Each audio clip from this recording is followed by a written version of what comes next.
I've asked St. Francis to help us start.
We should take about half an hour to let that settle in, shouldn't we?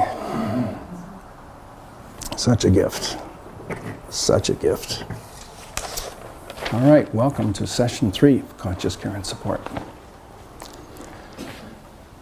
The agenda is going to go something like this. After break, we're going to talk about one of the most fundamental needs that we have to support people, and that's to make sure that the gastrointestinal conditions are optimal.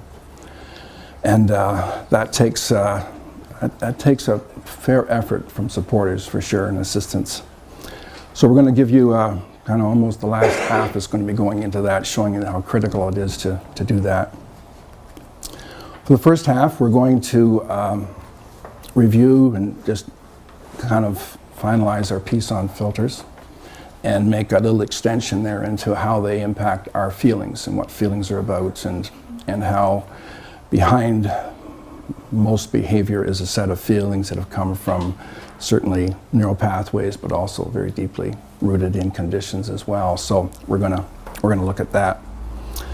The first piece, I'm just going to do a little reminder as to what we're doing and why we're doing it, and then we'll have our little meditation for the day. So in my role as coach, I have responsibility to certainly help organize, responsibility to instruct for sure, but also a pretty important one to motivate. As you know from every aspect of your life, reasons make everything happen. If we don't have reasons, we're not clear about our reasons, and they're not kept close in front of us, we're less motivated to kind of stay with what we know we need to do, right? So really, reasons change everything, as I have found in our journeys of growth and development, and certainly supporting other people. So let me just give a little review then of how far we've gone, and some of the reasons that I'm suggested so far we need to get involved in this. Looking at mindfulness and filters particularly right now, but just here's a few just to kind of twig your focus here. The first one is, I think we all recognize the challenge that we have to even catch yourself in an emotional hijack. You know, things haven't gone well. We want to be the best person we can be, and yet here we are, as typical folks, unable to catch yourself in the moment of the hijack, let alone to, once we catch ourselves in that moment, to really turn it down and put ourselves back to opening the heart, right? So that's the first kind of condition that we all have to work on, right? So from there, we also have as assistants and as supporters a challenge to be bringing presence. The fact that I am here talking to you now, knowing that I'm here, and just tweaking myself to that being the reality, right? Number 3, we want to have unconditional compassion for folks. That's our goal, that's our mission.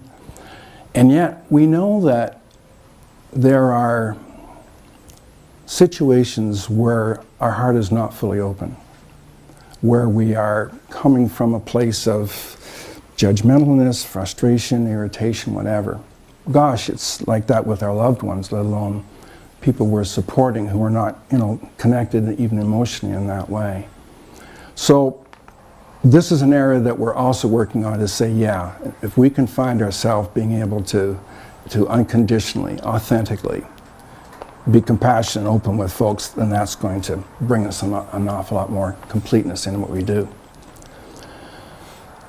The next reminder of the deficits that we have, I'd like to ask you to do a little thing with me here. I would like you to, for the next 15 minutes, not think about anything. You're laughing already, but we're going to go through the 15-minute drill here anyway. Just don't think of anything. Did you say minutes or seconds? Sorry, seconds. Oh, even, yeah. Right. It'll be minutes by the end of this course. I'll be able to get you to that level. I'm very present. I heard. Okay. So even there's 15, 20 seconds. I suspect everyone here was involved in thinking to some extent. We're going to have 50,000 thoughts today. And most of those thoughts we won't be asking for. Here's another test. I'd like you to think of a movie right now. Just think of any movie. Now, each of you came up with a movie. This one's a little bit more tricky to just work with, but I just want to bring to you another objective that's the course of what we're talking about. My guess is that for the most part, when I asked you to come up with a movie popped into your head. Now, if I said to you, why did you select that movie? Neuroscience and the lab tell us that the movie popped into your head from who knows where. Then we backtracked and rationalized why we thought of that. There's a fundamental question, and this is going a little bit into deeper here, but we need to go deep on this. The question is, can we really choose a thought that we have not yet had? That's a big question. Can we choose, of those 50,000 thoughts, can we choose thoughts that we have not yet had? Now, I'm not going to give a for sure or not for sure on it, but this comes to the fundamental question of free will. How free are we in terms of a relatively untrained mind to be able to pick the thoughts that we're having in a particular moment? Or are we more just driven by neural pathways, circuitry, the conditions, our filters, and we have thoughts that come up? So through this process of teaching you about mindfulness, and your filters work, and we're going to go today, and then we're going to continue on, I'm not even going to suggest, although I believe that there's enough evidence to suggest this is the case, but for me, I'm just going to leave this off the side, the idea that we can, in fact, significantly impact the quality of the thoughts that come up in our mind. I really believe this is true. I believe the more complete we are in our growth process, that the thoughts that come up from who knows where are just of a higher quality. They tend to have less egocentricity to them. They tend to have more others process and others concern. I just see it when you continue to do your work. And many of you here, most of you here have done some very fine growing. So you know what I'm talking about. But let's just put that aside for a second and just set that up as an informal agenda. One thing I do know for certain is this. Let's say that those thoughts that come up, the thoughts that have kept us emotionally hijacked, the thoughts that have kept us struggling to be kind in this moment because we don't feel it. Let's just assume for a moment we're going to call those the splash in the pond. Right? I think we can impact the splash, the quality of the splash, and how often that happens. But for certain, I know that we can be responsible for working with the ripples. And how do we make sure that we are sufficiently skilled to work with the ripples? We have to be aware in the moment that we're having that thought. I mean, is anyone really going to start to work at a deeper level of processing some of these thoughts that maybe we don't even want to have, unless we know we're having that thought? Let me just repeat something really important I mentioned the first day. Remember I asked you, if let's say we could take all the 50,000 thoughts you had yesterday and put them on some type of a downloaded disk and protect them by password, how many here would feel comfortable sharing their password with other people here? Not too many, I suspect. Why is that? It's because a lot of the thoughts that we have come up spontaneously out of whatever are really not us. It's not where we're at today. It's not our value system of today. It's not even our intentions of today. But enough come up in your average day that you frankly do not want to share that with other people. And that's fair enough. So let's say that, yeah, we still have thoughts that, are not our A game and not our self. So in order to make sure that those thoughts that come up, that maybe if we're not aware of them, we even respond to, they even drive a little bit of our behavior and our feelings, right? Let's assume that that's a bit of a given. That splash, maybe at this point in our development, is still where it is. But if we are present to the splash, we know that it's happened. And then we can, with the skills we're learning, through becoming more conscious in our care and support, through the different skill sets, if we can not respond the way our egocentric little boys and little girls would, then we are providing the conditions for a much more optimal moment of support. Would you agree? I mean, that seems to make a lot of sense to me. But that doesn't just happen. We've inherited thousands of years, hundreds of thousands of years of programming to survive and reproduce. That's fundamentally what our software is about and our hardware. So what we're doing here in some of the key elements of the course then is to upgrade the software. Hardware, I'm not too sure. I think we can do something there, but let's just get really clear about the software. We can, when we catch ourselves in those moments, when we intend in a different light, in a different way, we can make a difference into how we're coming across and how other people are receiving us.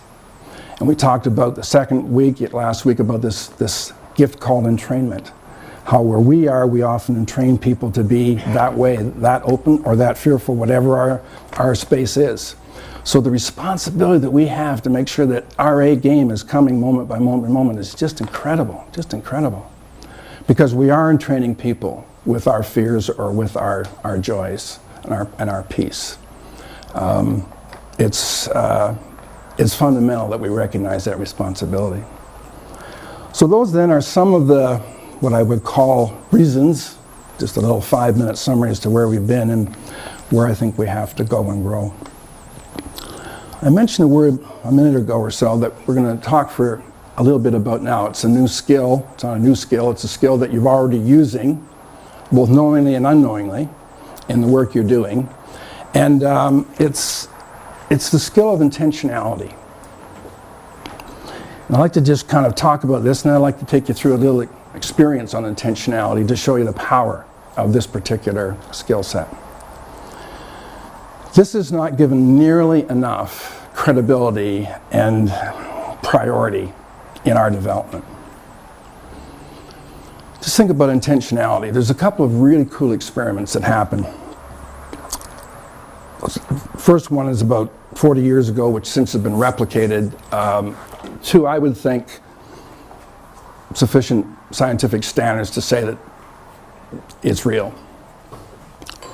There's one caveat to that around science that I'll share with you, but here is the experiment.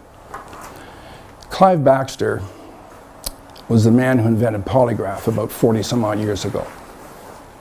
Polygraph is the first biofeedback meters. You know, polygraph works, you put it to a finger or someplace, works on galvanic response, so you get a cell set up of the anode and the cathode, and the more we perspire, which we do when we're nervous to kind of cool the system down, then that accelerates the ability of that cell to work and put a reading on a meter. That's how lie detectors, all pretty much biofeedback meters work, right? So as the story goes, and you can Google this, on plant intelligence and Baxter, he was bored one day and he said, I wonder what happened if I was to pour some water on this plant, hook up the probe to a plant leaf, and then pour water on it, and how long it would take for the plant to register. And he did it, and it was like instantaneously. He said, well, that's cool. And he said, I wonder what happened if I burned the leaf. And what do you think happened? Pardon? Big time response. Big time response, but not when he burned it, when he intended to burn it. When he intended to burn the leaf is when the response came. Wow. He said, this cannot be accurate. This can't be. Came in, technician, try it again. The story goes like this. I won't give you the whole experiment, but what he did was, a day or two later, they put up 12 plants in the lab. And don't hold me to the number because I haven't read the research in the last little while, but a number of plants. Put numbers on them, and he drove a distance away, 150, 200 miles, whatever. It's quite a distance. And he said, I will call, and then he said to the technician, I'll call you when I get to my destination and tell you which plant I'm intending to burn. And I want you to burn, and let's just see what happens. And he drove all day on a payphone in those days, and the technician answered the phone and said, you're going to burn number 7, aren't you? And that's the one that was hopping, all right? And he said, yes, that's what I was going to burn. Once again, don't hold me to is it 7 or 9, but basically it was the technician told him which plant was going to get burned. Well, this sounds like just cannot be possible. This is just plant life, right? I got a neat little thing I just heard a couple of years ago. I have to put this into this little chat the first time I've done this, but apparently when bees approach flowers, I don't know if you heard this or not, when bees approach flowers, the flowers let down much more nectar than they normally kind of is around there, and then the bees get like a super hit of more nectar to take back. Is that cool or what? Right? Isn't that something? In women, it's called a letdown response. Right. So let's bring this into the human domain. Now I look at some really exciting research. Dr. Larry Dossey and his work on the power of prayer. And Dr. Elizabeth Targ did a major piece of research in the late 80s when HIV/AIDS was literally a terminal diagnosis. And this has been replicated since, but this was the landmark study, and I like to kind of reference Elizabeth when I start my talk of the power and the purpose and the potency of intentionality. She took the numbers, once again, it could have been 100 or 200. She went to a number of colleagues and said, I would like you to identify, let's say for purposes of our chat today, 100 HIV/AIDS patients. And we want them to all have the same T-cell count. We want them to have the same hospital admissions recently, the same kinds of secondary illnesses, okay? So we want this control group to be the same. They then said they put 50 in this control group and 50 in the study group. So they're randomly selected. The best rigors of science happen with this. This is Elizabeth Targ, and you can dial into this HIV/AIDS study. They then, over the next number of months, asked 40 volunteers from different spiritual traditions, from different New Age traditions, to take a couple of the pictures of these people. These people never met the intenders, never met the people who were praying for them. And all they got, these people who were part of the study, all they got was the picture, first name, and the T-cell count of the person who they were going to be supporting. And they apparently changed pictures and whatnot through the course of the study. But here's the results of the study. First of all, these people never met, like I said, never met the patients. Number two, some of these patients lived as far away as 2,000 miles across the country. Some were closer, but some were across the country. Consistently, every one of the people in the control study who just got their normal supports died virtually on schedule. I think it was averaging 18 months, something like that. Those in the study group significantly enhanced their life expectancy. Some went on 4, 5, 6 years. Now this was before the antiviral drugs, so as I understand, everyone passed. I could have that wrong. This is all written about, by the way, in an incredible book called The Intentional Experiment by Lynn McTaggart. I spent a few days with Lynn personally, and got to get the sources of her research. So she replicated the study again, by the way, and it was published in a very, very prestigious science journal. Okay. So what we have, and these intenders, these people from prayer, there were people from spiritual traditions, Christian spiritual traditions. There were Bach flower remedy folks. There were crystal, intenders. There was the full range, a very eclectic group. But they all had one thing in common. They were intending for about an hour a day that these people's well-being take an improved posture, and that the illnesses would be subsiding. So that was the intention they get, and that was the kind of outcomes that they got. Now, people say, well, I need to check this out. And you do need to check this out. As I said in the beginning, never take anything I'm saying, but you check it out. But one thing you won't have to check out because you already know it. And that's this thing that we call placebo effect, right?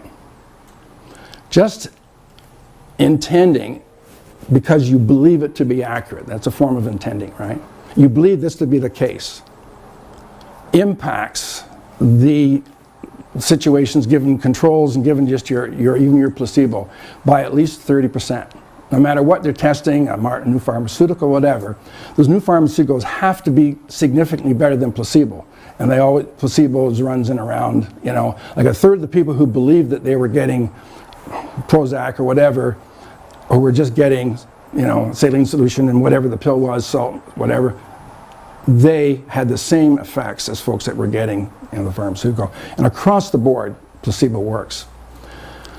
Now, there's just many stories of, folks in combat who, my brother-in-law, who's since passed, but Don Davis, he was a medic in the Second World War, and many of the people who he injected with what they thought was morphine were not getting morphine, and yet the pain levels just subsided dramatically.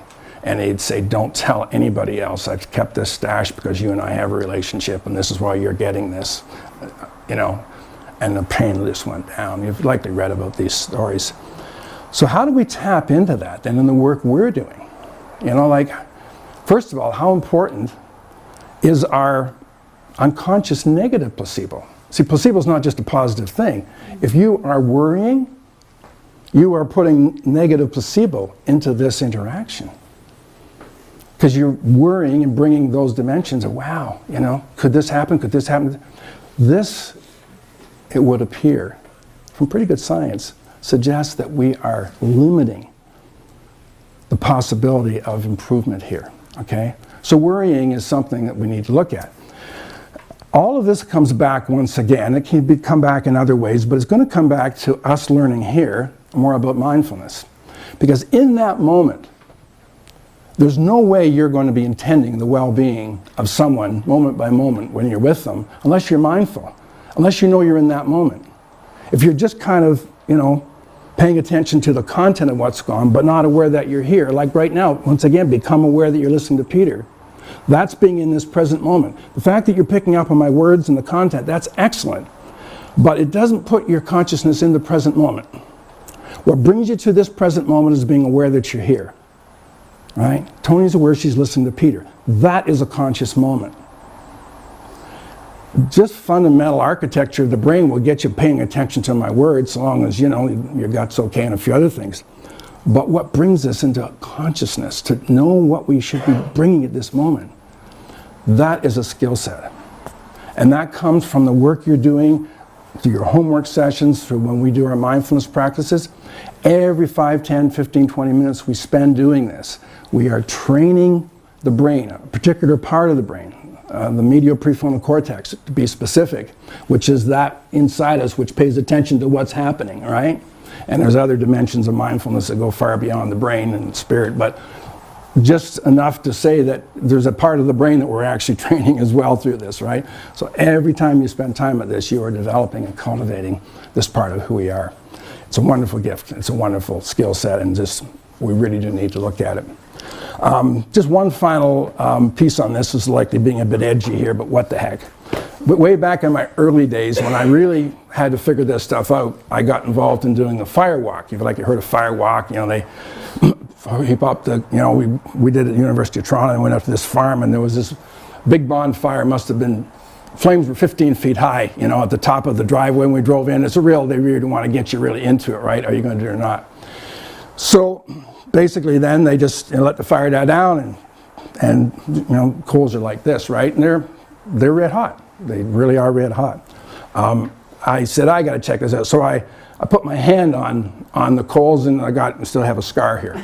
So that's me. I just have to check things out. It's my name. I need to know. So about 30 of us that day walked across the coals, and about a little bit more than half of us walked across, and our feet were just the same as the other side. It was about 35 feet across. And you don't walk fast. You walk at normal pace, right into the strategy of intending, right? So the other side, and no burn, no nothing. And there's about another 10 people who got badly burned. So why is that? Well, my engineering background kind of gets me looking into what's really going on. And what I know is because of wood and how it conducts energy and heat, that any person who believes they're not going to get burned won't get burned, just because that wood is not capable. If you walk just at regular speed across those coals, I mean, if you walked a football field, I think everybody would get burned, right? But if you just walk normally across 30, 35 feet, you won't get burned, unless you believe you're going to get burned. And that seems to be what happened, because there's no, as I can see, medical or any other reason as to why your feet should go into blisters, according to how wood conducts heat and all of that. But if you believe that you're going to get burned, it seems to be you get burned. Okay, so for what that's worth, just more examples of intentionality, right? So I bring this into the course because I think that we are really not bringing our full measure of what we need unless we are conscious and intending really a meaningful moment here. This interaction with this core member is just everything we need it to be and we want it to be, and that they're going to feel peace and relaxed. And when we are with core members who are starting to get agitated, angry, and aggressive, how we can use intentionality. Every time we are with anybody who is anyways kind of not on their A game, we need to be intending their peace, their calm. Like you read about this week with your reading, like you read about, kind of when I go into organizations, and I'm asked usually to work with really complex needs, and often there's aggression there, and I often have to kind of block myself through the door to get in because I'm strange, and the staff have said, there's this guy coming to talk to you, and there's just a lot of anxiety. So as soon as I'm in, sometimes people start to get aggressive. And I have to be in that moment intending, as I'm blocking whatever, I have to be intending peace and calm and love and connecting. If you're not, you're just going to go and really exacerbate the situation. And often these things just drop in within a minute or two. And usually for staff who are not trained, they can go on for an hour. It's just a matter of really being present, intending, and going with that. Now, what I'd like to do is just after all this chat, I'd like you to experience some of this. And let's just see, we're going to play with this little experiment, okay? I'd like to start by asking for a volunteer. I'd like to just come and demonstrate something. Would someone just come and, you don't have to say anything, you just have to stand up here and kind of just go through a little piece with me. Somebody, just, well, you have it? Okay. Now, I'd like you to watch this because I'm going to ask you all to do this. You're going to kind of in here and you're going to kind of spread out through the building here because I'd like you to experience this. And today I think some of you will likely experience something here. I don't know what's really going to happen with Heather because about 10% of the time this doesn't happen. But we're just going to play with this, and that's the lightness that I've asked you to take the whole course, okay? So first of all we ask, what is your dominant arm? Okay, so right-handed is her dominant arm, and we're going to work with the non-dominant arm, which is, quote, the weakest arm, okay? So that's your left arm. Then you ask, have you ever had an injury with your left arm? Okay, good. So what I'm going to do is, you're going to hold the person's hand like this. You're going to put right hand here, the left hand here, okay? And then I'm going to ask Heather if she will kind of resist me. I'm going to try to fold her arm up, and I'm going to ask her to resist me, okay? So would you do that now? Okay, give me your best, okay? Ready? Okay, good. Okay, so that's pretty good. That's at least half of what I got. That's pretty strong, all right? Okay, now, for the next piece, we're going to do a little thing on intentionality and just have some fun here, okay? So Heather, would you just close your eyes for a sec, and I'd like you to intend a 3-inch steel shiny beam coming down your arm. And I'm locking it on with steel clamps. So I just want you to see that and just intend That's what is now attached to your arm, okay? I'm going to make this twice as strong by putting electrical current down it. You're going to see this white, yellow electrical current going back and up and down and up and down. So when you can kind of see that beam, the clamps, I'd just like you to kind of nod, and then I'm going to want you to just put your arm to about 50% of how you resisted me last time. So don't be in a hurry, but just as soon as you get it, put 50% of your strength, and then just nod, and I'll see if I can bend it again.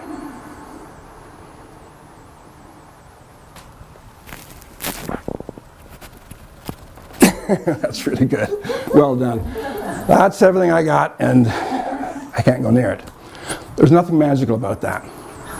That is your power of intentionality. You've all got that ability. I'd like you to get a partner, have the guys work together, okay, because of this, the strength thing, okay? Only because of the strength thing, because you women would not be able to even get started on the pretest, right? So, get a partner, go out wherever you need to go, get a place that's quiet, and you saw what you did. Non-dominant arm. Ever had, if there is an injury, go to the dominant arm. But I want you to work with, quote, her weakest arm. Okay? Okay. So spread out and come back in 5 minutes. And do each other, okay? Nice and tender.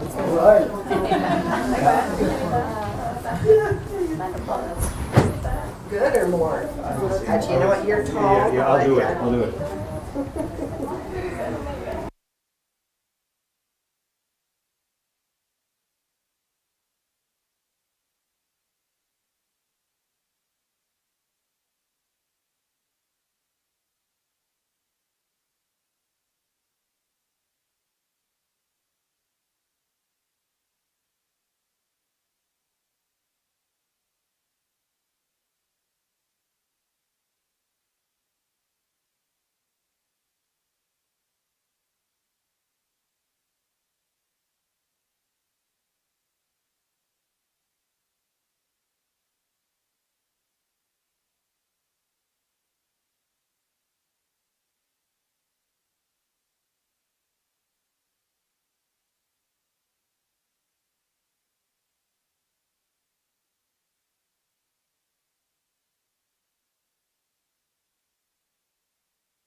I haven't fixed it yet.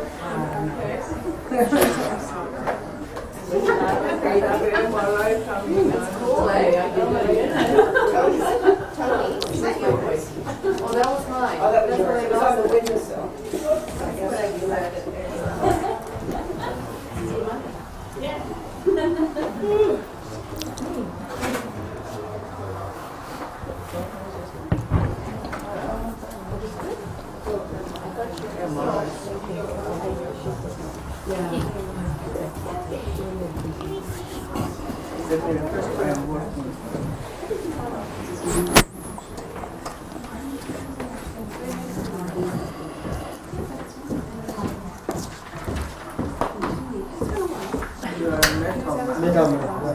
Iron Man.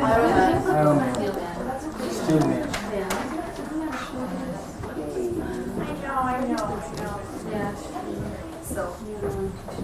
I can drive because the last one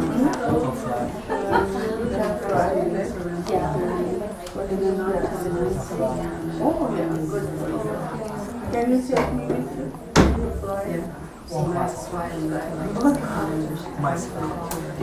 And then Tanya Rock. not that.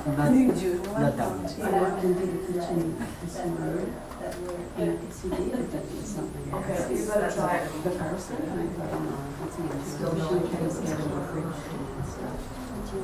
who are successful or You can go for a I can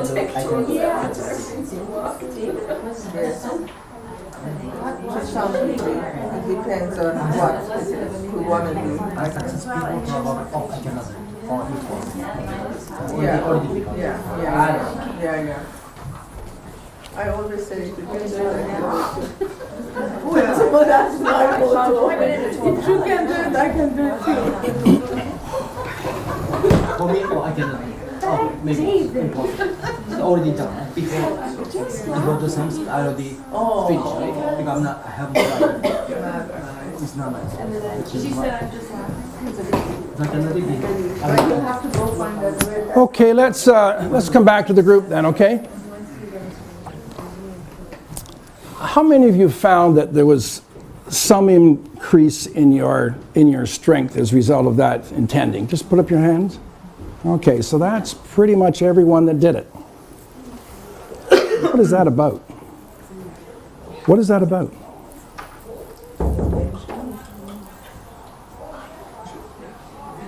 What is that about? It makes me think about athletes and athletes who are focused and can do incredible things. Yeah, Like incredible consistency, incredible. yeah.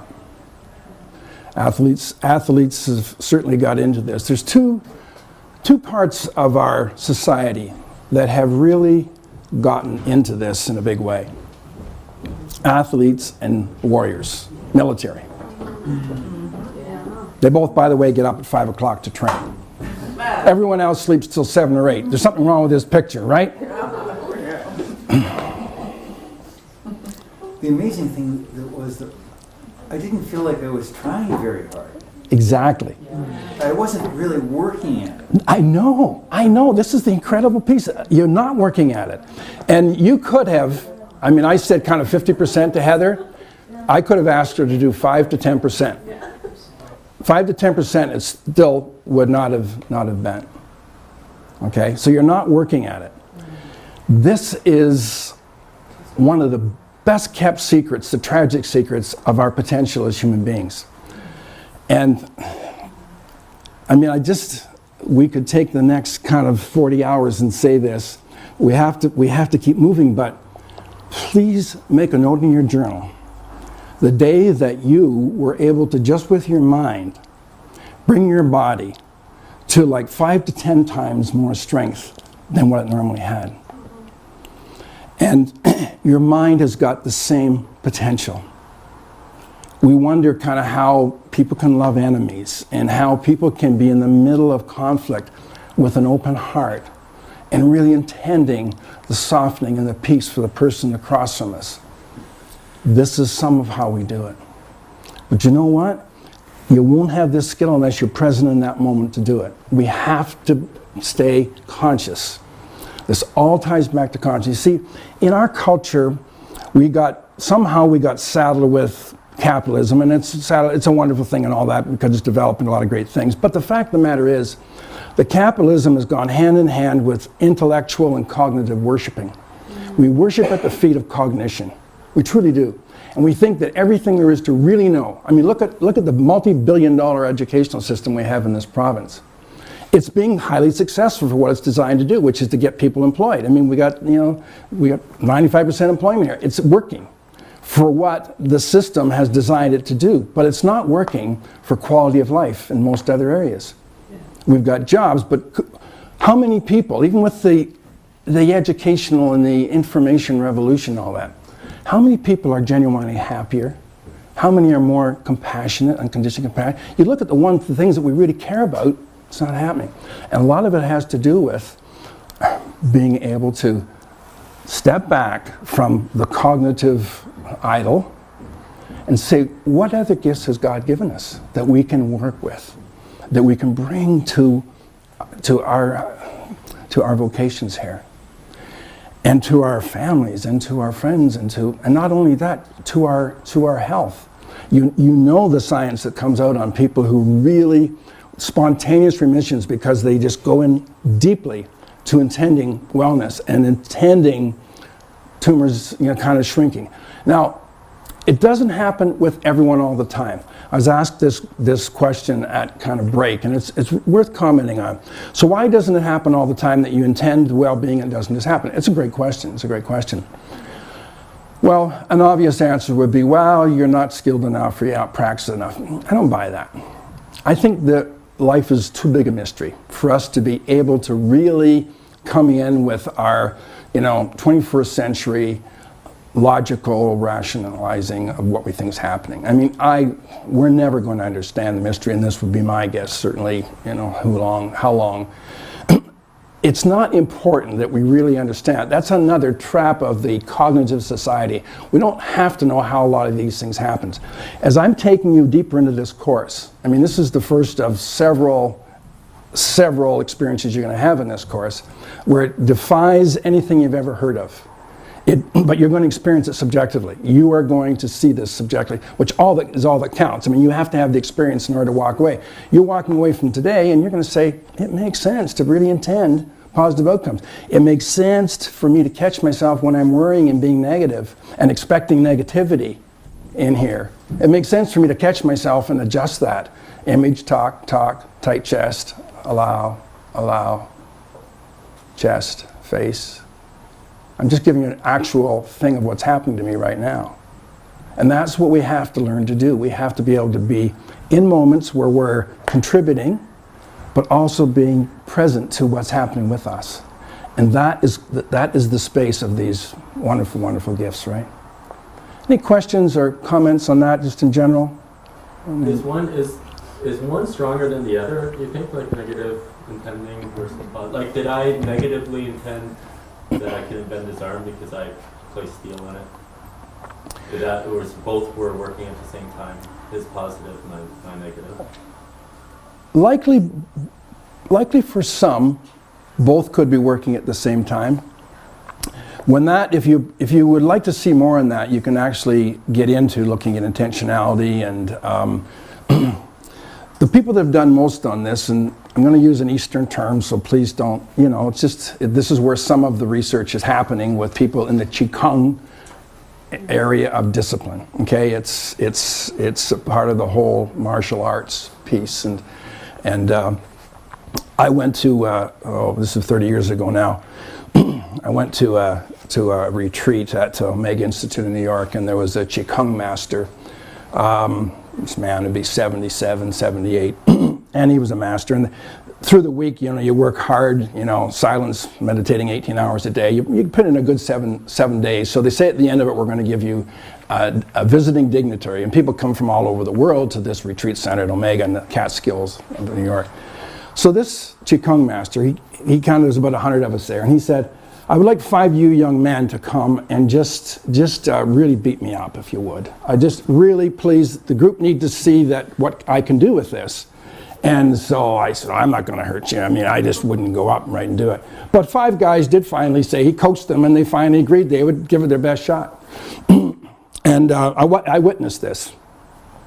And no kidding. This was an old man. And those 5 people were on the ground because they were worn out. He never touched one of them. He never touched one of them. He literally, someone will be about to kind of, they got together after they first thought they'd do their macho thing. So they got together and said, well, I'll take him from the back, 2 of us, and you take him from, and all of this. And he's, I mean, I cannot tell you how that changed my life. I mean, just like with the Adler thing that you just read about, how when Kurt Adler from up here with this big 6'6" giant just said, no, we're just having a conversation. And he just harmonized this. And I know there's experiences like this happening in this community all the time. So my question is, or my comment is, likely, and I believe negative placebo happens as strongly as positive does. Generally what I see in people with that experience when I ask, were you intending to be weak, would be the question. And most people would say, I was intending to be strong. I was going to show the difference here. So my guess is consciously and at many levels of who you are really intending to be stronger. That would be my guess. But the big question is negative intending as powerful as positive? It likely is. It would be my guess. I cannot give you any research on that, but that would be my guess. Good question. Any other questions? So I'm trying to visualize this old man being beat up by these 5 young men. Can you just give me like another visual? Like, Yeah. So like one guy takes him from behind and what happens? Right. He doesn't get to touch him. The man goes like that, and the guy literally backs off. In some cases, they actually tumbled and fell. So he just makes a gesture. Yeah, just makes a gesture. Is it Aikido? He's flipping like this, right? He didn't Yes. touch the flipping that he had to. Yes. Aikido, if you're looking into martial arts, I gotta be careful on this because I love this topic, but Aikido is what I like Aikido in all of the martial arts. You know, I've met, I think, what I would call half a dozen really enlightened people. One of them was a Jesuit priest who worked with me, by the way, in some of my troubled times. But I'd say 2 of them have been Aikido masters, okay? And because Aikido is, you've seen? I see it about YouTube. Okay. But small guy, even he didn't touch it. He just Yes. just finger. Yes. Finger Yeah. by flipping. Yeah. Because you see,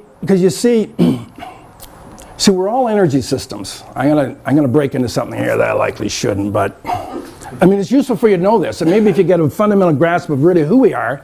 See, we think we're these bodies that are kind of this mass here that have, you know, you can see and witness and whatnot, but we're actually energy systems that go out about 20 feet. Our best registering is like 20 feet. Kirlian photography, if you want to dial into Kirlian photography, if you have, let's say, this finger amputated, you literally will see your energy system still alive with that. Is where phantom pain comes from, all these things. But anyway, your energy system goes out about 20 feet. I mean, depending.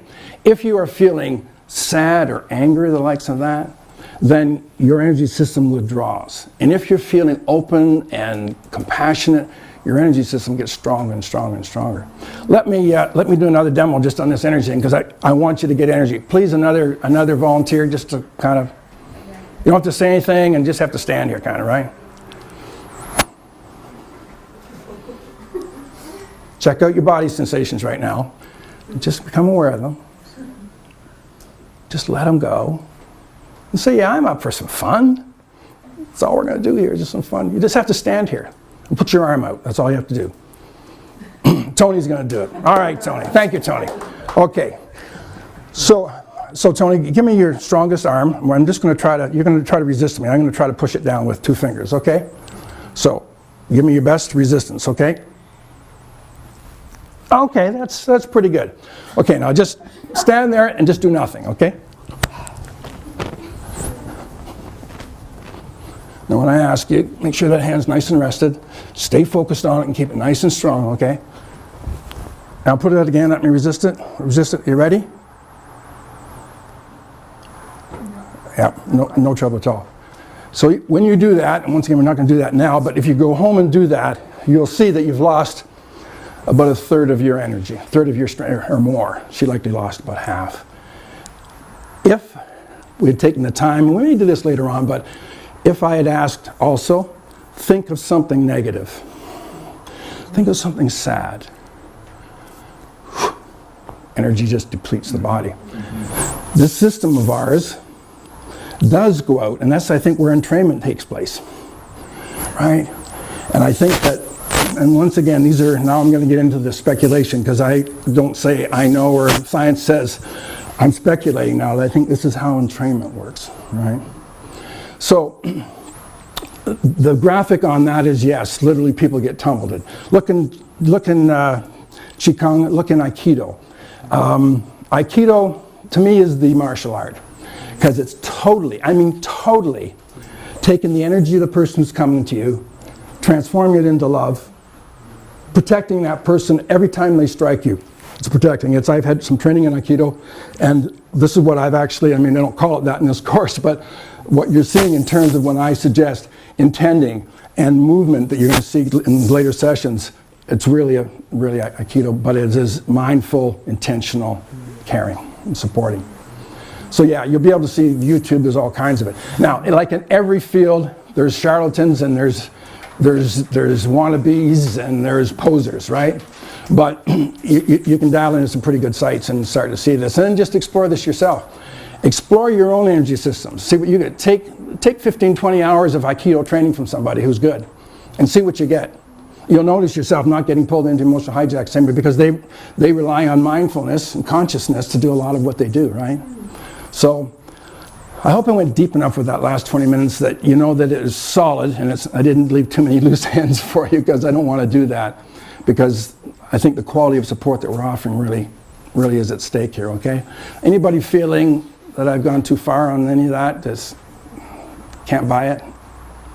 Okay, so check it out yourself, okay? Just kind of try.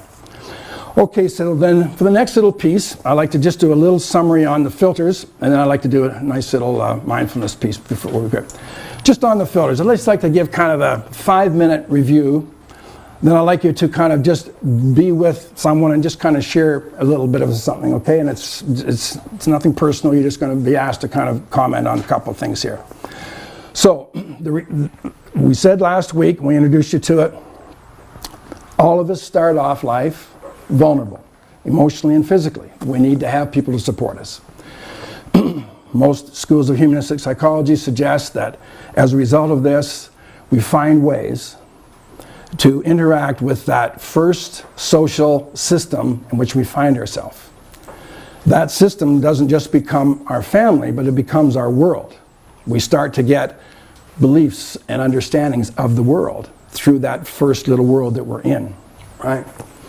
And then we go to school, and that adds a little more to our world, but we start to get some really fundamental beliefs about I am, others are, and the world is. Right? Those are the three kind of, we start making these kind of decisions on. So we look for ways then that we're going to be included, because solitary confinement or isolation is the worst that any human being can experience. So we learn that if we can count for something or get a sense of worth in this family on the socially useful side of life, which means being what mom and or dad or an older sibling want at the time, or emulate, or we get congratulated for being a certain way, getting it right, you know, being busy, contributing. As we get conditioned into believing that this is what we must do in order to be accepted and to have worth and meaning in this family, we start to develop a subconscious, mostly subconscious rules. I talked about the rules of mind reading last week, how I showed you how we do mind reading. We start to say, okay, if I do this, then I should likely get this. So because we've picked up that when I help and set the table, when I do this or do this, mom likes it or dad likes it or whatever, right? So we start to get some rules. And these rules then, you know, I must be perfect in order to be worthwhile and get recognized. I must please or impress other people, get their approval. You know, life cannot be fair, which comes from the entitled kid or from the kid that has nothing. A whole sense of the world is fair or unfair, right? I must be in control, or I must make sure that no one controls me because this brings me, you know, kind of bad feelings. So getting it wrong for the need to be right brings me bad feelings. So it sets up on kind of how can I feel better? Adler always talked about every moment we're trying to go from felt minus to felt plus. However we are, we're trying to get felt plus, feeling better, feeling, you know, okay. So that's kind of where it happens. So our behaviors then and our feelings are said to be purposeful. They have meaning. So this is a little bit where you see my approach that I brought to this course in conscious care and support. I'm coming more from a school that recognizes the power of the purposes and payoffs for what we do, not just the behavior. A lot of schools are still with, the antecedent, and then we get behavior. And I'd suggest that there's equal, if not more, science to suggest that it's antecedent, belief, filter, and then behavior. So, an example of that is, we could have 5 people in this room who tend to do things really well and right. Rightness is a big deal to you, just getting it right. But only one of you will be a pure need to be right filter. Some people have learned, if I get things right, I impress people. So my payoff is impressing. I just use getting it right as a way to take sure that my filter is being taken care of. Some people have learned in the environment that they're in now that if I get it right, then I can stay in control of myself much better. I don't get, kind of criticized. My view gets heard at work and all of that. So I have a boss who needs to get things right. Now, these people and then someone else, it's the fair thing to do. Someone's done this, and I'm going to do my absolute best to get this right because I'm into fairness. And this person gives their best shot, so I'm going to give mine. The payoff is fairness, it's control, it's impressing, right? But the behavior is all the same. Now, where it changes is if you get into a different environment, no matter what the environment, the need to be right folks will always get things perfectly. They, in fact, whether no one's watching, they'll be laying there and trying to fall asleep and they can't because Johnny's little teddy bear's still under the bed and they got to go and pull it out and put it in the toy box and then they go back to bed. And that's an extreme example, but you're getting the feeling that when things are right, things have to be right. That's the pure, no matter who's going to know about it, that's the pure need to be right. And their good feelings and their assets come from getting it right. Folks who are maybe getting it right to stay in control, they may just do that at work or just in a relationship, certain relationship. But other relationships, they'll see more different ways to do it. They may impress people with, with not just getting it right, but they may impress people with the way they look. They may impress with the kind of their speech, a number of reasons. So the point is you're going to have 5 people with the same behavior, but 5 different payoffs. And see, where we're limited in our field is that we have been so locked into the ways of behavioralism, right? It's antecedent behavior, bring in the behavior support plan, change this, change that. Incentives and consequences, sticks and carrots, right? And the problem with that is that it's only ever a short-term fix. And the bigger problem is that you're going to hear about after break when we go into looking at gut health, is that, I mentioned this once before a little bit, but the problem is when you get behavior at the expense of these filters not being taken care of, and indeed some other aspect, our neurology, when you get behavior, that nervous system is still saying, I'm not satisfied. And so it continues to spew out cortisol. It continues to spew out chronic levels of cortisol. Because you've got the behavior, and you will get behavior. The brain is plastic. So we've learned that if you give enough incentives or enough consequences, you can get people to change their behavior. You really can. I mean, they tend to become really prompt dependent, as you likely noticed as adults, tragically.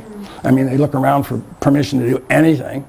Look at a kid who's had ABA for 3 years. And I'm not knocking ABA in general, because there's some I always want to say there's very, very useful ways that we can use ABA and IBI. So please don't hear me dissing it. I'm just saying, because we've got one tool in the toolbox, we're not going to build a house. That's what I'm saying, right? So I'm bringing you other tools, right?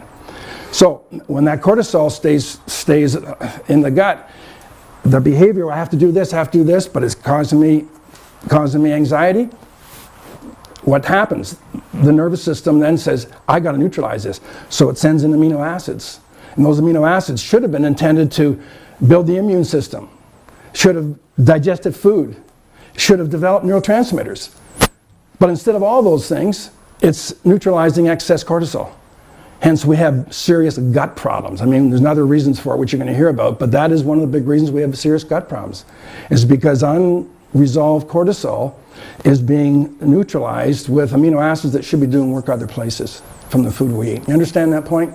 That's an important point to recognize. So, as I say, we want to make sure, and we said last week, the three main filters, themes that we see coming from a lot of people we support through the developmental disability sector.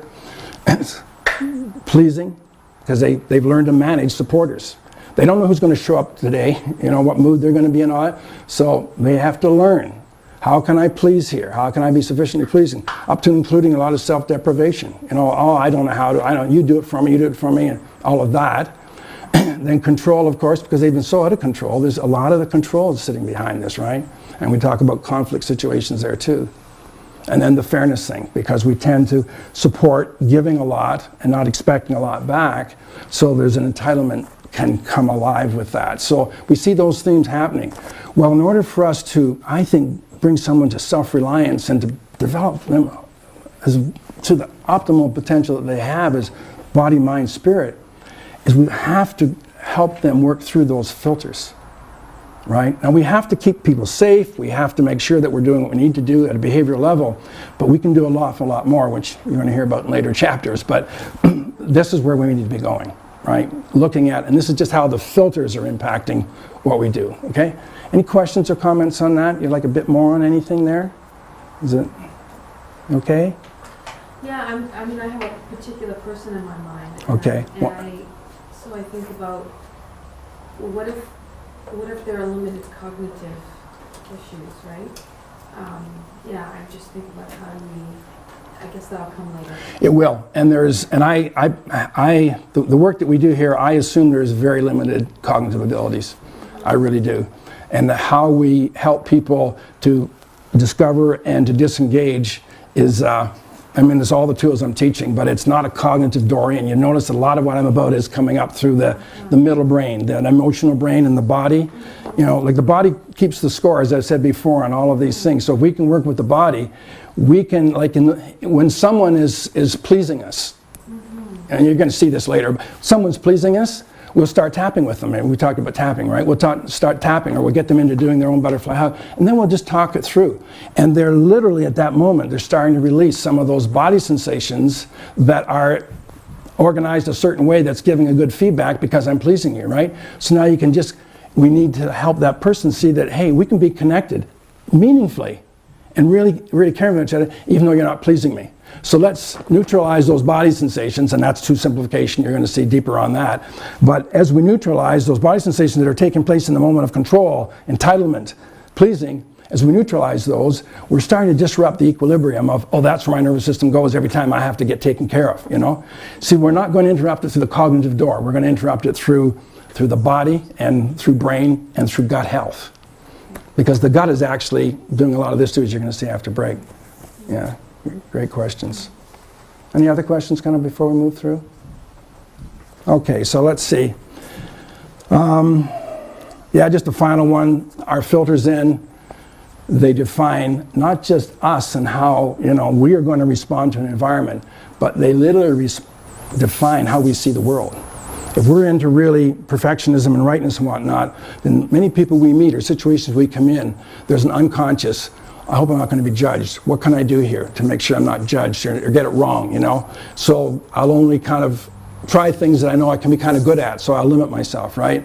In terms of pleasing, I look at people, okay, now, what I'm going to do now, how are they going to see that? Because I live my life through the eyes of other people. So as I come in each situation, are they going to think well of me?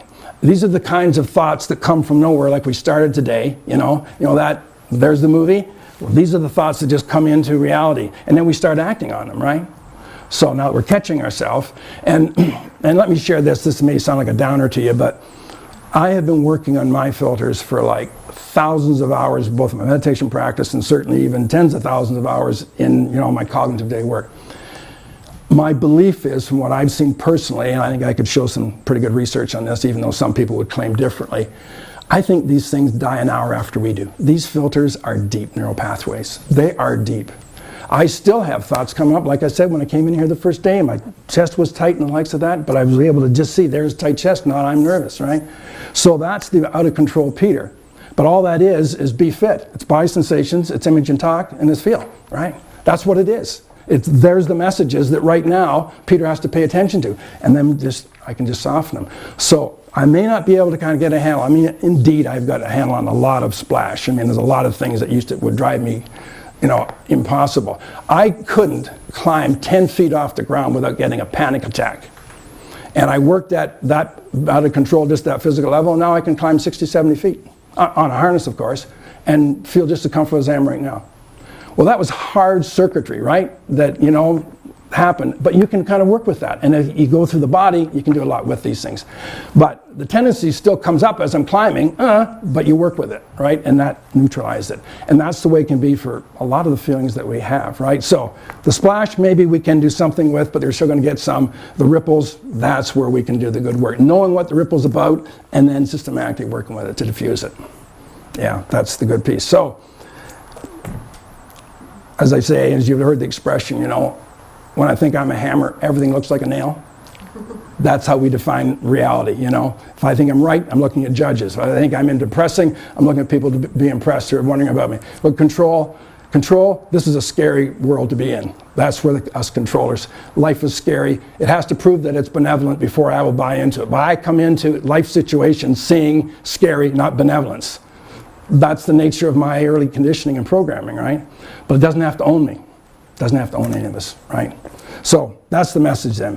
So I'd like you to just kind of pick up a part and take about 5 minutes on this, because this is, I think, an important piece that we get. How might what you have learned about the filters be useful in your role here at Daybreak? Simple as that. How would you apply it? Just get talking with someone, and I'd like to see, in fact, why don't you take a couple of minutes and just write on the back of your logs first. Get that down clear in your own mind. How might what you've learned about filters be useful in your role here at Daybreak?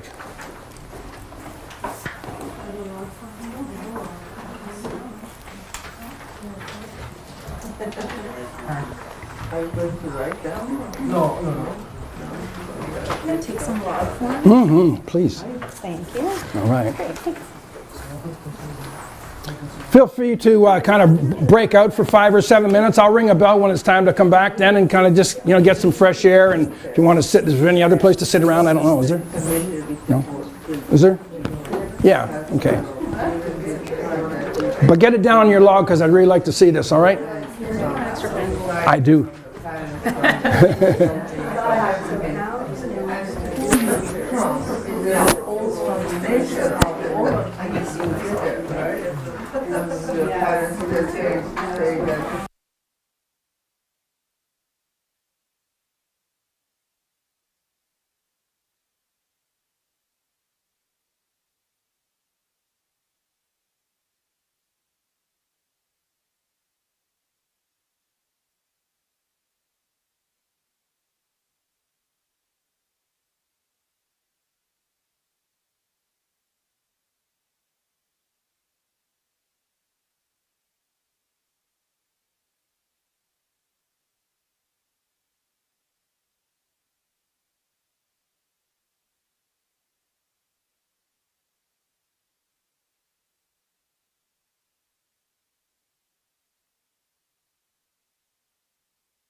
The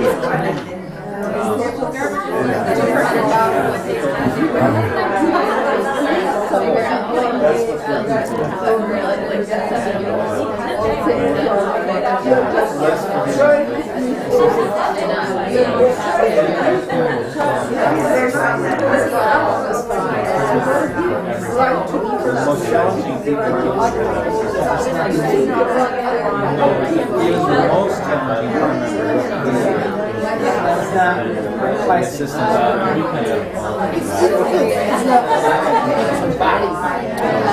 Okay, could we come back to the group now? Yeah, ring the bell. Okay, thanks. I wonder if we could take just half a minute each. Just half a minute. Try to keep it succinct to that, but just answer the question for us just to kind of see what you're getting, because you're teaching, what you're experiencing is going to teach other people, right? So this is where you can really teach each other. So just, can we start here? Half a minute, how would you respond to that? What have you learned that's helping your role at Daybreak? I think it's in having conversation with somebody on a team, like being able to, sometimes there's two conversations happening, like the one, what the issue is, and then the filters are having another conversation. So just being able to be aware of how my filter is affecting that communication. Okay, great. Nicely summarized. So it's being aware of the filter I have around filters around control issues, and how I've intuitively learned some things over time that's helped me in my interactions with sometimes very challenging board members, but I haven't done it with intentionality. I've done it totally intuitively, and that limits my ability to talk about what I've learned. Right, right, yeah. Good pickup, good pickup. Yeah, I think it's helpful to know, first of all, that there are filters there. So if I'm seeing like an antecedent and friendly behavior, to know that there are pretty like strong like values or beliefs in between those behaviors. And also just noticing like maybe when whatever my filter is might be clashing with somebody else's filter. So if I need to be controlling, somebody who really needs to be controlled might clash with me. Oh, right, yeah. So yeah, and noticing like we both are just working from our From our little girls or little boys, exactly. Okay, great, thanks.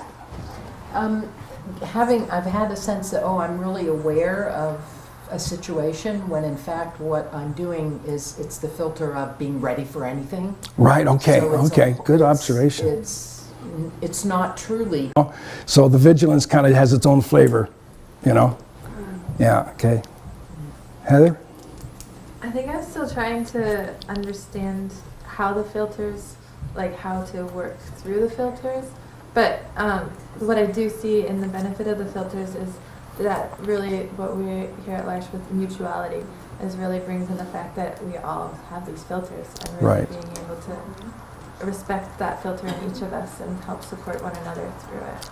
Right, and help, if you can even get so close to with an associate to agree that you're going to help each other and name it. Like if you're at a meeting and let's say, you notice that I'm really, holding on to turf more than I should be and whatnot, maybe after the meeting, like if you agree with this, you can say, would you like some feedback on the meeting, Peter? And so help people work through it, because they're going to continue to flow. It's a matter of just, looking at them. And by the way, in terms of working through, we're going to, right after break, we're going to do the first mindfulness app that is directly tied to reworking with filters, so what we call the reframe. Okay, great. So I don't know, could be positive, but could be negative. Right, they're always both Always sides. changing. Our assets come from our filters, as does our, our limitations, right? So depend on what situation, always changing. And it's not to myself, to other. So it could be positive, could be negative, It's always changing, so. Okay, but just being aware of that change and kind of how you're coming across to others is a big first step. Yeah, okay. Ines? Two subjects that today we looked at, not just the filters, but that consciousness about being, catching myself in Yes. in time where it's happening, I start to, after your classes, I start to exercise something when I am driving. You know, now I keep reminding myself, pay attention to stop. Excellent. Good for you. That's a great, Red light, pay attention to traffic light. You know? good for you. That's excellent mindfulness. If somebody's in a car, it will be like, oh, what's going on? And also for filters, so I always thought that it is a filter. I didn't call it filter. But I found it exactly, find a name for my personal filter, and So you've been able to name it then? yes, I was able to name it, and the fact is that I thought filters are positive, or can be positive, or can be negative, and we just have to find a balance in it. So balance it when it is. But I think my filter is negative.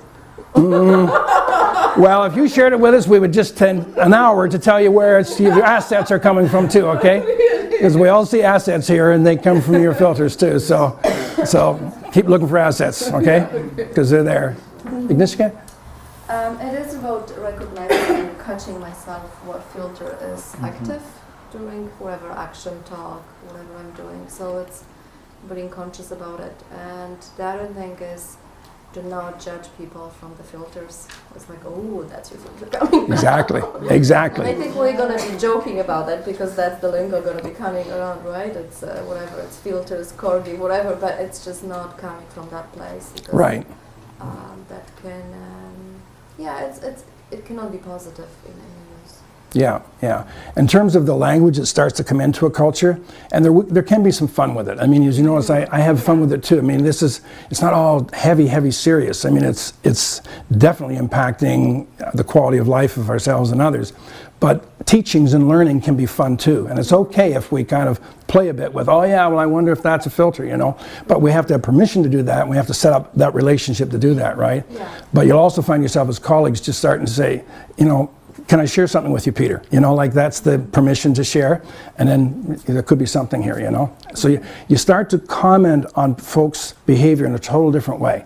Yeah. You know, you start seeing things, because all of you have seen things at meetings, seen things of how people supported, how you support each other. You've all seen that and wondered, you know, what constructive I mean, that's what good teams do. We give each other constructive feedback, right? And so now you can kind of go to a different level of language and understanding of it. So, okay, good. Karen? And actually for me, just again, it was great exercise. I really enjoyed looking at those filters. It was a really internalizing. Wonderful. It actually was, you know, a great thing to do. And just, I think I now will have just more acceptance of people. Right. Again, getting rid of that judgment. Right. To see, Great you know, point. I've got that filter, or a little of that in me Yep. as well. So, Yeah. you know, Yeah. just accepting that. Oh, yeah. it opens the heart. If you're looking at some cognitive door to open the heart, I mean, just knowing that it is the human predicament. It's not my predicament, or it's the predicament. It's big. Like most people really are. Like I have this quote in my book. You maybe read it. It says, "How can we blame anybody who walks and talks in their sleep?" And basically, when we're driven by filters without being mindful, we're really sleepwalking. And you're not saying it negative. You're just saying, how can I blame anybody who's walking? Because they haven't had these insights, right? And so it really does help us pause and just open the heart a bit, right? Because really, there's a lot of sleepwalking happens, right? I don't say that negative. I say it in a really sad way, right? So, but we can awake too. What I understand about filter is to be able to be aware of what you are doing, to start like in your house. If you're gonna go to work, you're gonna start like positive first and it ends with positive. Mm-hmm. So, and always be conscious about what you are doing, because you are different cultures and different people, so you have to understand them. Yes, there is. Yeah. And just anytime you have a situation where there might be a disconnect, ask yourself, has that come from a filter's reaction? Exactly. You know? Yeah, okay. Yes, and for me, there's like being aware on how I control my emotions. Uh-huh. Because I know that my emotions would really affect my filter, Yeah. either the positive way or negative way. Right. And I choose to be more like the positive filter because I like to be surrounded with people. Okay. And for me, like being approachable or being open and flexible, for me, like I don't feel like I'm isolating myself to people. Right, okay. And I don't feel like distance to people, so I'm more like the approachable way, so people will come to me anytime. And, Okay, that's and great. For me, that's like gives me a lot of positive. That's great, that's great. Do you mind if I just teach on that for a moment? Okay, so we just heard about, you know, saying that it's, you take the positive approach with people, people like being around you because of that, you bring this positive look. So just one thing to look at, in case some of your filters' theme is around pleasing and approval, one of the areas that you may need to work on for growth, and I don't know you so I can't say, but one of the areas is sometimes that with that need for approval filter, we don't assert ourselves sufficiently in situations and go against the grain. You may be around 6 people who are gossiping about some other staff member or something. The pleaser at that moment is going to struggle to say, hey, let's talk about something else, right? So that is the kind of the growth spurt that, and I'm not saying this is you, I'm just saying in general if there happens to be that. Because when we start to see, oh, the world is about making people happy and about being liked by the world, if that happens to be part of the theme, then we have to work on self-assertion and watching our reluctance for conflict. Sometimes we push back on conflict, right? Because of these very reasons. So conflict avoidance, in some cases, is not healthy either, you know, so it's, once again, looking for that balance. So thanks for letting me teach on that. Yeah. For me, I'm think about actually myself. So what kind of filter I have.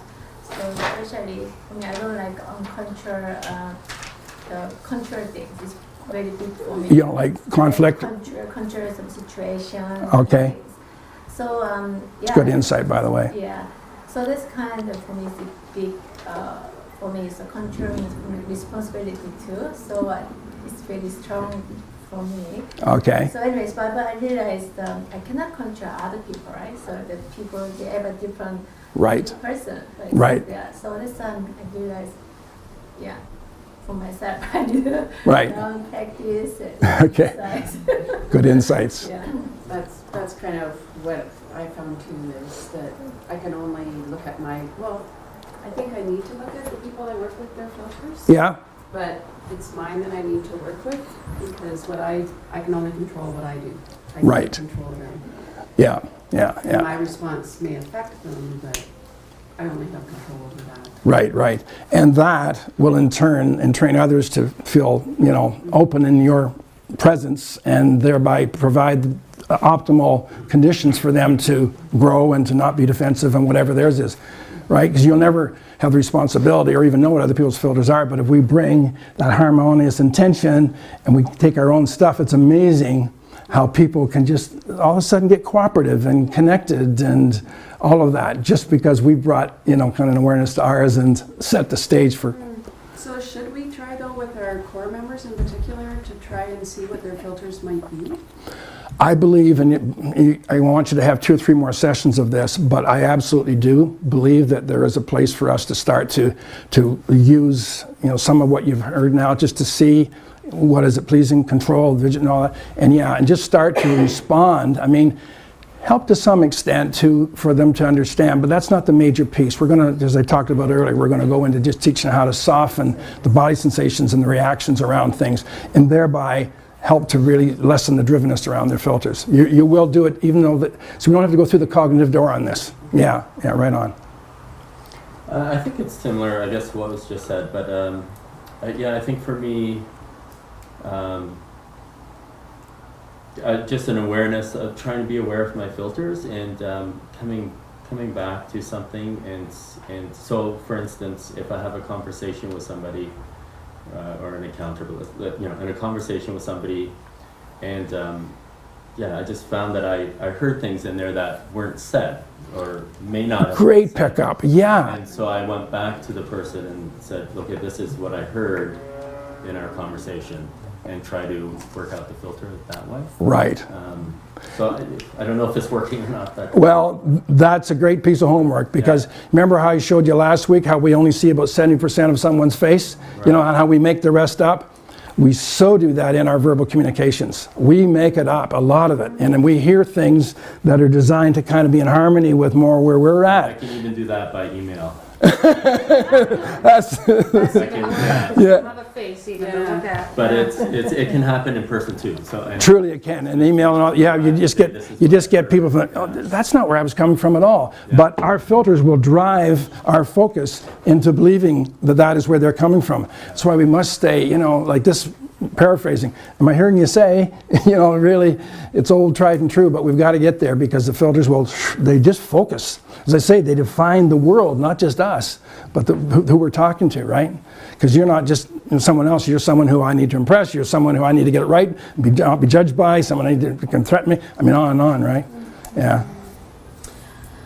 I mean, the biggest one for me is how do I support a team when my filter is to please, to have things go smoothly, I mean, I can name them all, and that completely gets in the way of my ability to really hear what that person's bringing to me, because I've already figured it all out before they've even Right. said it. Yeah. So, just the creating openness. The good news, somebody sees the bad news, but the good news about what we're doing here is that you'll never be able to, with complete okayness, kind of be engaged in your filter's way again. Those areas that are just not quite, to the standards, because this places a new level of the bar of communications, right? But also go back to remembering your assets. I mean, thoughtfulness, all those beautiful assets that come from those filters, right? And I have seen the fruits of openness. Like when I come open, people can hear me out better. The feedback gets received better. All of those things. So it's I've seen the fruits of it. So. Yeah. So you're on a nice path. It's about acceptance, and it helps to understand people better and where they're coming from. And also, if I'm reacting to something, that I can stop and see there's always two sides, there's always another side, and Right. why am I reacting to this, and what are my filters playing there? Right. This is the classic, what you see is not what you're getting, right? Yeah, you're seeing filters behind this behavior, and, there's a lot more to it. Okay. For me, anyways, I was just gonna say that I think it's one thing to be aware and recognize what your filters are, but I think it takes time to actually be able to internalize what they are and put them in into a real life situation, be able to think about it beforehand. But I think once that aspect can be achieved, then it can really lead to very connected, strong. Yeah, noted about that. I'd even add to that, say it's a lifelong process. It's a lifelong process. The good news is, every day you're going to have a chance to do homework. Every day you'll have a chance to do homework. I mean, there's just, it just never ends. When am I going to get a break here? Yeah. Cassie? So for me, it was helpful to just identify what my faulty filters are. Like in reading through all those things, I could pick out lots from different filters, but to really kind of find the one where I was like, oh yeah, that's me for sure. That was really helpful for me to be able to name it and know what it is. Great. And to just see those different descriptions, the good and the not so good. Good. So it also just helps me to understand sometimes why I do the things that I do, to be able to name that, and also to be able to identify that potentially in the people that we support. Yes. And we were just talking about potentially adding a sort of a setting event to the ABC charts, faulty filters. Oh, good for you. Helpful. That would be great. Nice. Great idea. Great idea. Cassie pretty much took everything. Okay. Okay. Just identifying my own filters, and again, being able to look at, say, the ABC charts and realize that there's probably a filter in front of that behavior. So it just kind of puts a new spin on things as to why this is really happening. Yes. What's the payoff? What's the in the most respectful way. Okay. Great. So I just had learning to fully recognize and understand and work with my own faulty filters in every situation. And I think I already know how my faulty filters affect other people, but it's learning to channel that. Right. You become aware first in the moment, and then. I'm pretty aware, maybe acutely aware too much. So I need to learn not to be so driven by that. Right. So you got the discovery down. Well, it's the disengaging you got to kind of get on with.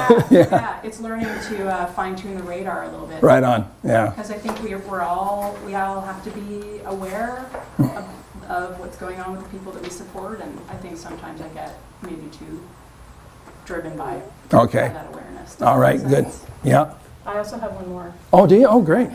Oh, no, good, good. So I'm learning not to confuse faulty filter with intuition and transference. Okay. Do you want to give a bit more on that?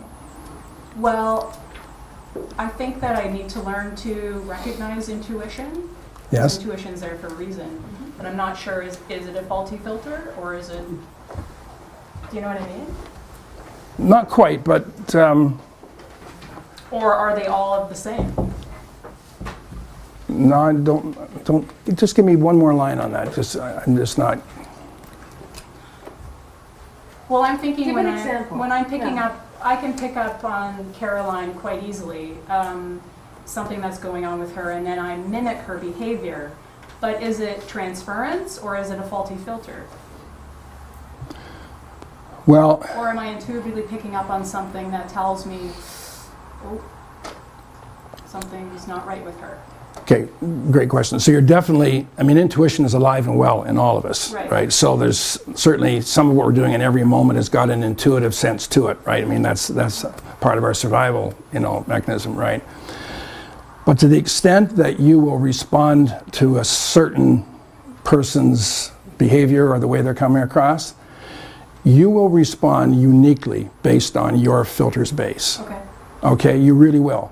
You'll start to see that. Some people with different filters will respond totally different. I mean, need for approval will be different, need for control will be different, need for fairness will be different, need for perfectionism will be different, need to be busy and whatnot. There'll be 5 different responses to what they think they have to do to meet that situation, because they'll interpret it differently. There'll be a different focus on it. Now, ultimately, when we're, I think, nicely balanced in our growth potential, we'll have a nice little bit of all of these, but not awareness, but not be driven by any of them. That's where we're growing to, hopefully. Because there are times when we should be pleasing of other people. There are times when we should get it right. There are times when we should be in control. It's just a matter of, the imbalance as we come up out of our childhood and roll into adolescence and adulthood. We've got this thrust in 1 or 2 particular doors, right? And that's what's limiting our potential and certainly our relationships, I would suggest. Okay. Hi, sorry, I just arrived, so I believe I missed the question. Do you mind? Okay, yeah. Just what has filters done in terms of what have you learned that you can do to help your role at Daybreak? Well, what I learned from last week is just to see it as a filter, because before I kind of thought it was more like a weakness or like a bad side of me. Just changing that perspective helps me to calm myself more down at that moment, because now I'm kind of like a little more aware of that, Right, So, okay. Yeah, I think just to catch me that moment often, it helps to shift the situation. Okay. Instead of getting anxious about something. Right, okay. Great. Well, catch is the operative word for sure. Okay, let's take a break there then. Great work on putting that application in. When we come back, we're going to do a mindfulness piece that is an app on that, and then we're going to finish the rest of the morning with looking at the gut and GI health, okay? Okay, see you in about 10 or 12. Thanks. Volunteer that doesn't have to do any more than the last one did? All right, Carl's going to volunteer for us. Okay, just put your envelope down. That's good. Okay, so it's another kind of another pre and post test. So you're going to just go with a partner. We'll just take 2 minutes in this because we want to keep it moving. But when we do this, just get a partner who's got an envelope and go someplace and make this happen. Okay. So Carl, give me your strong arm again. Strong arm. Strong arm. And I'm going to try to push Carl's arm down with just 2 fingers. Okay. Ready? I can't go near that. I can't go near that. Just hold that. Rest the arm and concentrate on the arm too. Some people say, well, you concentrate on your arm. Put it up again. Okay. You ready? What? Yeah. What? Everybody get a partner and do it. We'll talk about it later. What happened? What? Just spread out and do it. I want you to experience this. Okay. You have to hold the envelope while you do it. Yeah, but pre-test first. Put the envelope on the floor, do the pre-test, and then pick it up, okay? Everybody got it? I have envelopes. Yeah. What are we doing? I have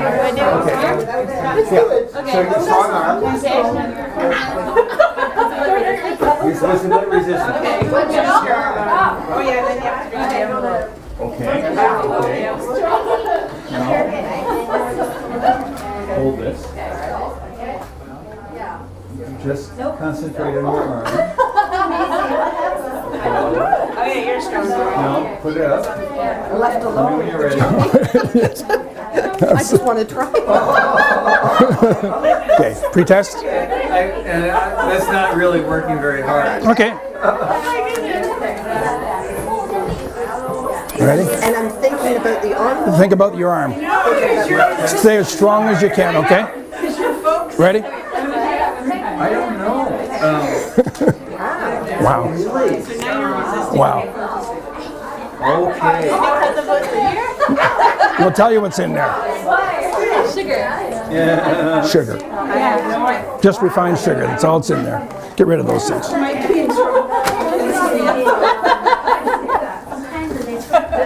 Refined sugar is all that's in the envelope. That's what I thought maybe.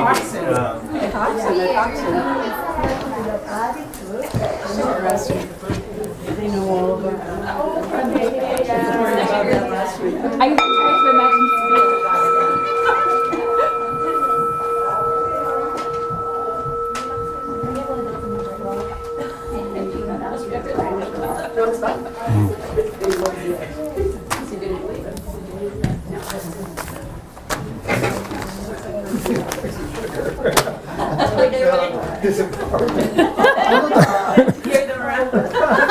Okay, hold this for a few minutes. This is going to be our winter management.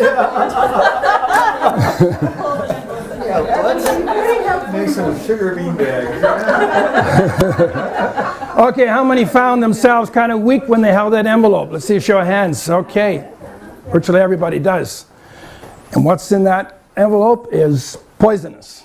And it's refined sugar. That's all that's in that envelope. Just refined sugar. So, the sugar thing again. Right. Pardon me? Yeah, I could try it with an envelope, or I could try it with an apple, I could try it with anything else, and you're going to go right back to where you were. Yeah. No, there's two. Pardon? Concentration? Nothing to do with concentration. You can do the test any way you want. One of the kind of significant things about that test is that your mind-body knew that there was a toxin in that envelope. Right? Really? We didn't, though. But your mind-body did at some level. Some part of your being registered that this is not healthy for me. Come on, cool that. How? Like it's an envelope. It's going to take you about 2 more hours of mindfulness to know how this is happening, okay? I got to keep you working at this. I'm not going to give you all the answers. So Okay. we know that it was sugar. You didn't. It's the item itself has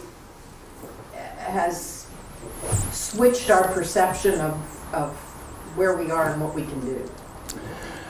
Well, I understand that our brain didn't register what it is, so we could not name it. But what you're saying that our body inspects and knows. our body knows. The body keeps the score. Once again, I got it. once again, through this whole course, I try to show what a little shmoo our thinking mind is, okay? You're getting that impression? Okay?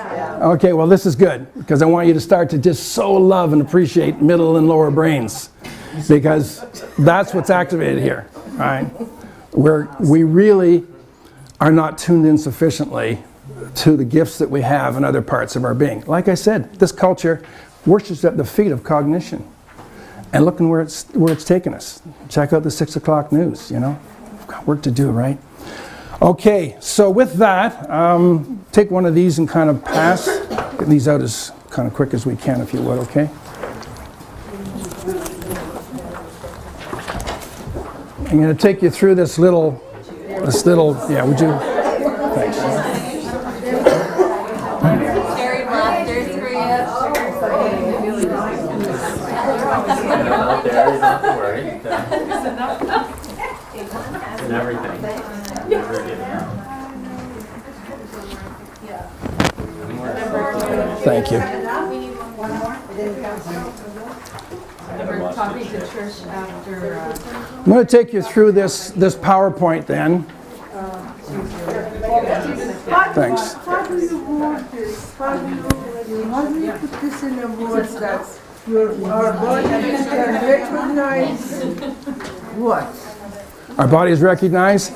Our body is recognized an environmental toxin. Environmental toxin. Yeah, that's the way to say it, right? I'm working with a family right now. They have a 13-year-old boy who's highly autistic. And we started about 8-9 months ago. And the stuff I'm giving you is the stuff, I mean, this person was, you know, off the wall. And just aggression like you just wouldn't believe it. School, no, it was really bad. So we then, all we're doing is what we're doing in this course is all we're doing.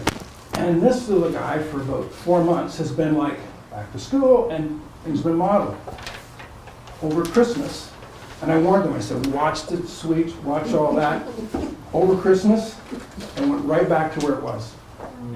So they called me up and Peter, you gotta get in here, you know. So-and-so's really digressed. I said, okay, so let's go through. How much sugar? No. No sugar. No sugar? No. Went all through, you know, the concerns, you know, sleep and all that. Nothing. Nothing. No other variable? Were the relatives here over Christmas that maybe? Nothing. Took us about an hour. But what we found out was this. That initially when I went in, one of the first things I do is have families turn off Wi-Fi. Just when you're receiving your emails, turn it up, but turn it down. Because Harvard and others have shown the devastation that radiation is causing to people's sensitive systems. So they were working with this nicely, but the Wi-Fi was turned off, as well as the other things, and all was well. The older brother came home from college over Christmas and was staying up till 2 in the morning playing games with Wi-Fi on, and that was enough to have this big crash. We found out about it, turned the Wi-Fi off again, and I mean, this was just like 3 days after Christmas. Went back to that schedule. Within like 2 days, the little guy was back again. Amazing, amazing. You're going to hear today about the gut.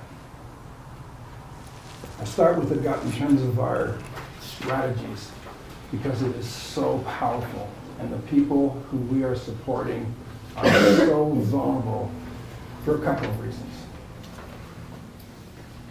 Let me start with research that's coming out of the University of Western Ontario, Dr. Derek McFay. The David Suzuki Show did a major piece on this just a few months ago, I think, on CTV or CBC. If you want to dial into Derek McFay and the nature of things, you'll see a lot more on this. But I've been connected to McFay for a number of years.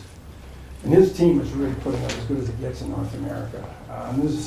He's working with the gut. He's solely designed and solely committed to just working with the gut. But this is what he has determined. He has isolated a short-chain fatty acid. I made a slight reference to this one time before this group. Short-chain fatty acid. And this particular microbe in the gut shows itself to be very, very prevalent in the guts of autistic people. Okay? And this propionic acid, PPA, when he introduces just slight amounts of PPA, just through inhaling, and he just puffs it into the cage of some rodents, and within minutes, 2 minutes actually, these rodents take on 5 major autistic symptoms. Oh, wow. Isn't that incredible? 5 major autistic symptoms. When he puts it into food and they ingest it, it just, I mean, it's the antisocial, it's the aggression, it's all of the things that the top 4 or 5 symptoms that we talk about.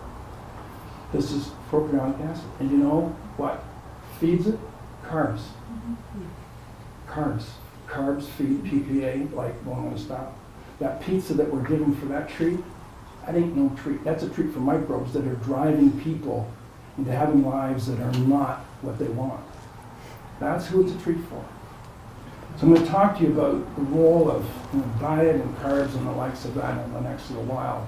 And the handouts are very complete, but I just kind of wanted to bring you, kind of more of what's happening in the gut. Preface my remarks before I go through the PowerPoint of this as well.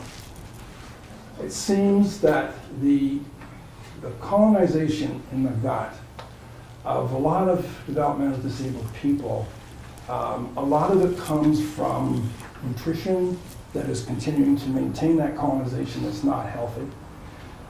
And some of it comes from just sheer vitamins and minerals not being balanced where they need to be.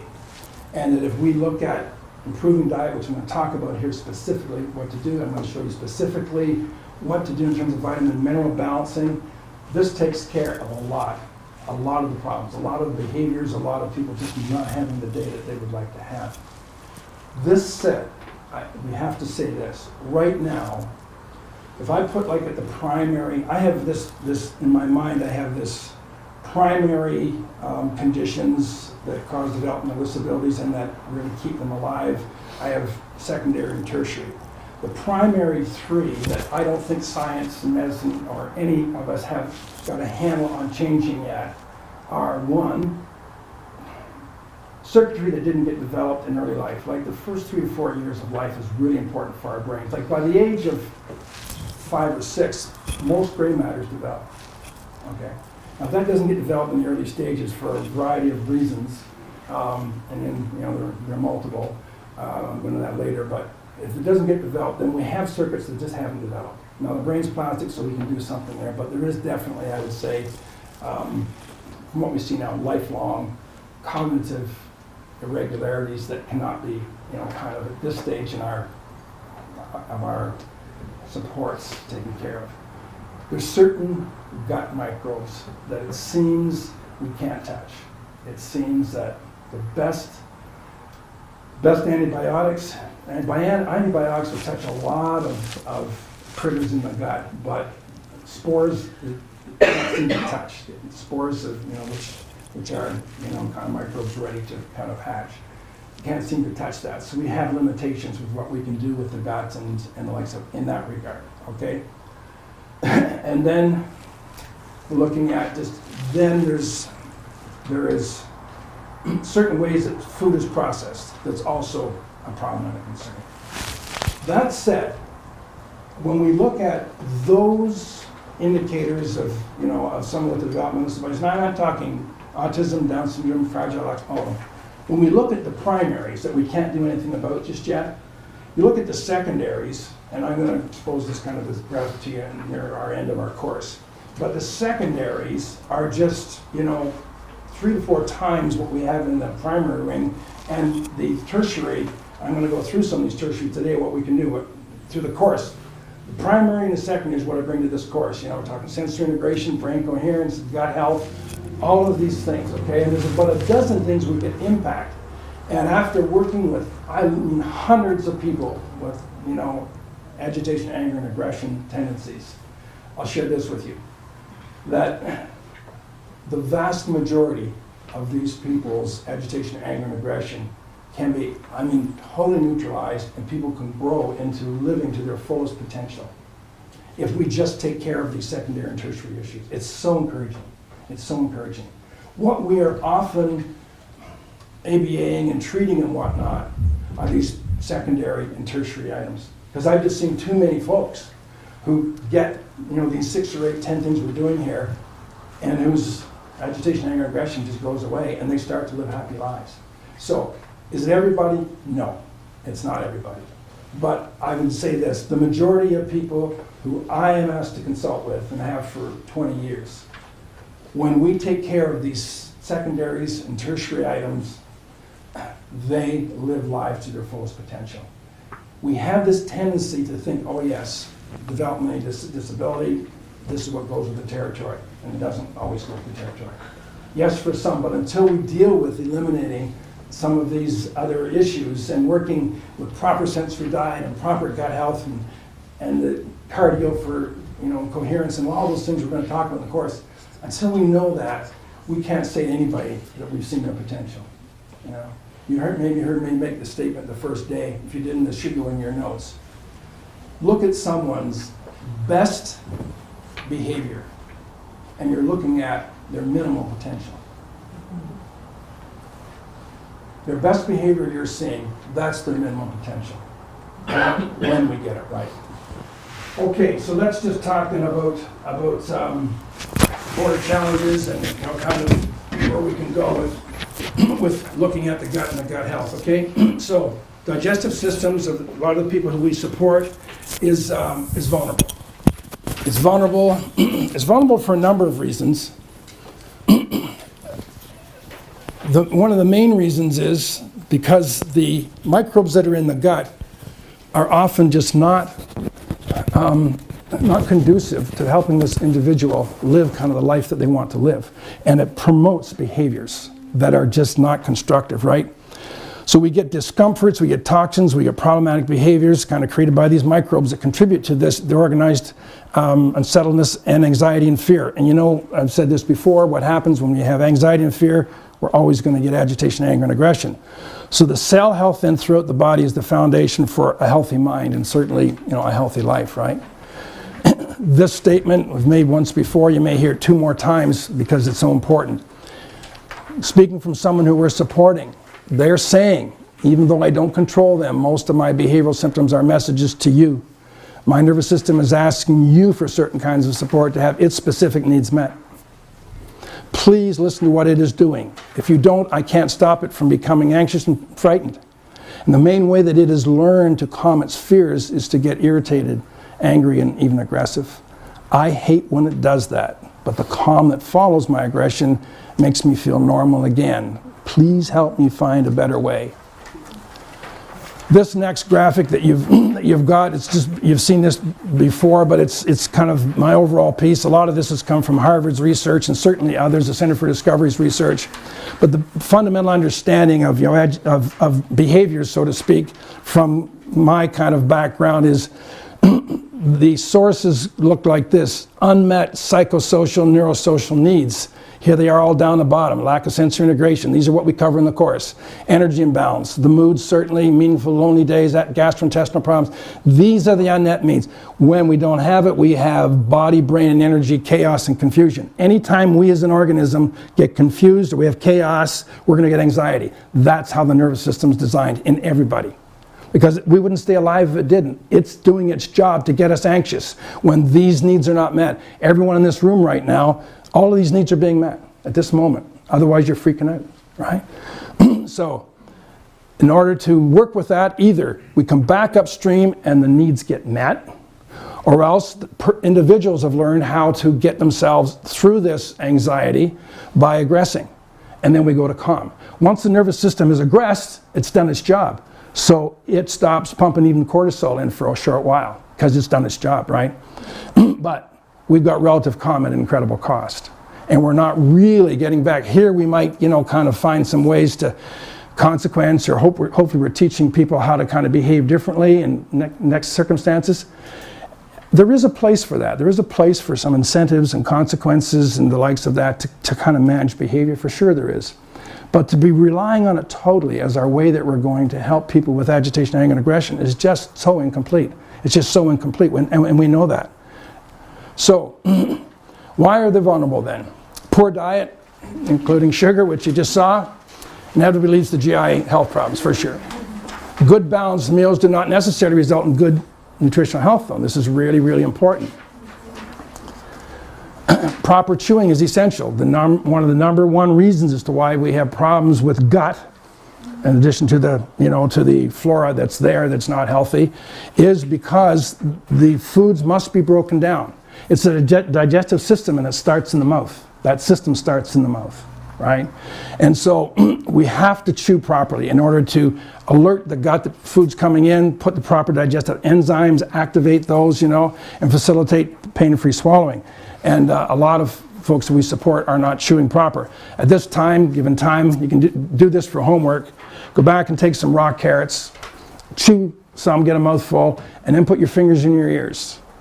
And you're now going to experience what a lot of people you're supporting experience just chewing normal. Soft foods. normal soft foods to a lot of people you're supporting who have chewing problems. Now, I know a lot of people in this room are supporting people with that. It sounds like a freight train's going through. I've helped people learn how to chew just by me taking in carrots and chewing and letting them listen to my mouth, because I'm normalizing it. Oh, there's not something wrong with me.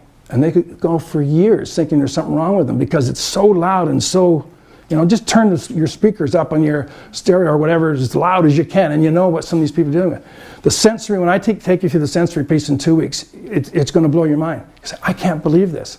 A lot of what happens is because of, in this particular case, we have a sensory problem, a vestibular problem, often an inner ear problem. All your ears have grown normally with certain amounts of tissue on it, so you're hearing my voice at a certain normalized tone and volume. But if you have not grown, and a lot of people who we support, their inner ear does not develop the same way. It develops kind of much raw to input. And this not only affects them hearing audio signals in, but in chewing. They don't want to chew because it's just too loud and too aggravating, and it's frightening, okay? So one of the reasons why we have these problems then. So fearful hearing chewing sensitivity, hypersensitivity to textures, that's another reason why. And all of these can be dealt with, by the way. Good OTs can deal with these. And then finally, painful jaw nerves. We have something that's called the trigeminal nerve. And the trigeminal nerve gets hyper-activated in a lot of people we're supporting. And once again, good OTs can help us work with that. So you're going to hear more about the trigeminal nerve as we go through, but that accounts for a lot of what's happening in the mouth, including some tactile irregularities and as well as certainly these chewing pieces, okay? So just to kind of bring you into a focus here, with some of you who took my earlier pre-work in this course, you remember when I put this up on the board that, you know, the number of cells in the human body is like 1%, and microbes and bacteria and critters are like 99%. Every human gene, they're up to 300 non-human genes that are in your, I mean, this Dr. Emma Verco, you want to dial into some of her work. She's just brilliant. Her and McFaber are working together quite a bit on a lot of the work on this out of their projects. But so gut distress flora produces mind-body agitation, discomfort, which leads to challenging behaviors, which we've kind of talked about. Listen to this. This is the one I was just telling you about. These microbes found in the gut of a lot of people with developmental disabilities, when induced into rodent populations, incite them to have these behaviors. Please hear this. I mean, this is serious. We have to get the gut as right as we can get it. We just have to. Any questions on kind of where I've been so far? I don't want to kind of go through too far here, but I want to get to the last part, which is taking you through the what to do about it. Okay, so I'm just kind of setting it up, and I'm wanting you to really, you know, kind of stick with it. Anyway, microbes are highly intelligent. They have a high intellect. They want to survive and reproduce, and literally, they're much more concerned with their own survival than we are. Someone said, maybe adequately, we are the spaceship for microbes to get around the planet. I mean, that's kind of how it's been put out, right? Just to put our role in perspective here. Microbes run the show. They run the show. They really do. And I'm going to show you kind of some of the causes and some of the problems. Now, I put these first two up. Cesarean sections, formula breastfeeding. I don't want to alarm people, because you don't need to be alarmed, because if guts don't start off healthy, there has to be something done about it, because natural birth does, I mean, actually some of the fecal matter from the mother actually gets into the gut. Kids are born basically without any really healthy microbes in their gut. And they pick that up through natural birth, okay? And that starts off the colony, and that colony is generally very healthy. If, and there's a lot more C-sections happening for good medical reasons, right? We have to make sure that we introduce better gut flora. We have to start colonization of healthier guts. And we can do that with a lot of people. Some people we can't. Some people the original colonization is so strong that no matter what they do. I mean, I'm going to talk to you about probiotics, which really help, but probiotics are, everybody we're supporting should be on a probiotic. I mean, all of us should be on probiotics basically, but they only do a certain amount, right? There's a whole new level of interventions coming out called poop pills, and basically they're poop pills. They're whole different colonization of microbes that we're starting to take. There's also fecal transplants, which you're going to start to hear a lot more about too over the next 3 to 5 years, where they literally take out every microbe and transplant the fecal matter. Healthy colonizations, right? And there's a lot of research being done on that yet, but that's certainly down the road in terms of it being affordable for most people, right? Feeding, most formulas do not have any healthy microbes in them. It's not harmful, they just don't have any in them. Even breast milk is pasteurized, right? So there's very little microbes are going into this child. Antibiotics are maybe the number one problem in terms of harming gut. So we need to, you're going to see when I talk about working with antibiotics here, we need to really be particular about the antibiotics that go into the folks we're supporting. We need to be a good advocate. We need to slow down doctors, not getting in their way, but we need to ask that question, hey, do we need to take this antibiotic? Can we let this go a couple more days just to see if the fever breaks on its own or whatever, right? Doctor may say no, get at it right away, and we do. We always follow what the doctor says.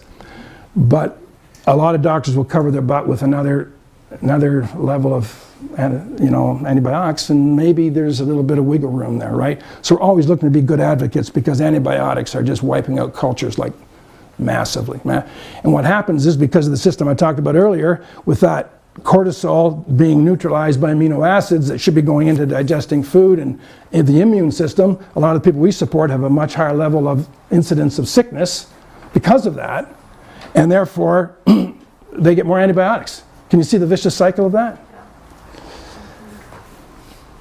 Poor nutrition, we talked about that. We're going to talk about that more. So overly clean living, we'll talk about that in a little bit as well. I mean, this always sanitizing and having these sanitizers in our purses and our cars. Watch how much you're using in terms of antibiotics. We need to live with some bugs. We really need to develop an immunization to some bugs. So certainly under normal conditions, and wash your hands well and all that, but just if you're going around every hour cleaning your hands, your microbes are going to have a problem, okay? Inflammatory, and for the people we support, same way, right? These are other indications of where, gut flora is going to come from with problems.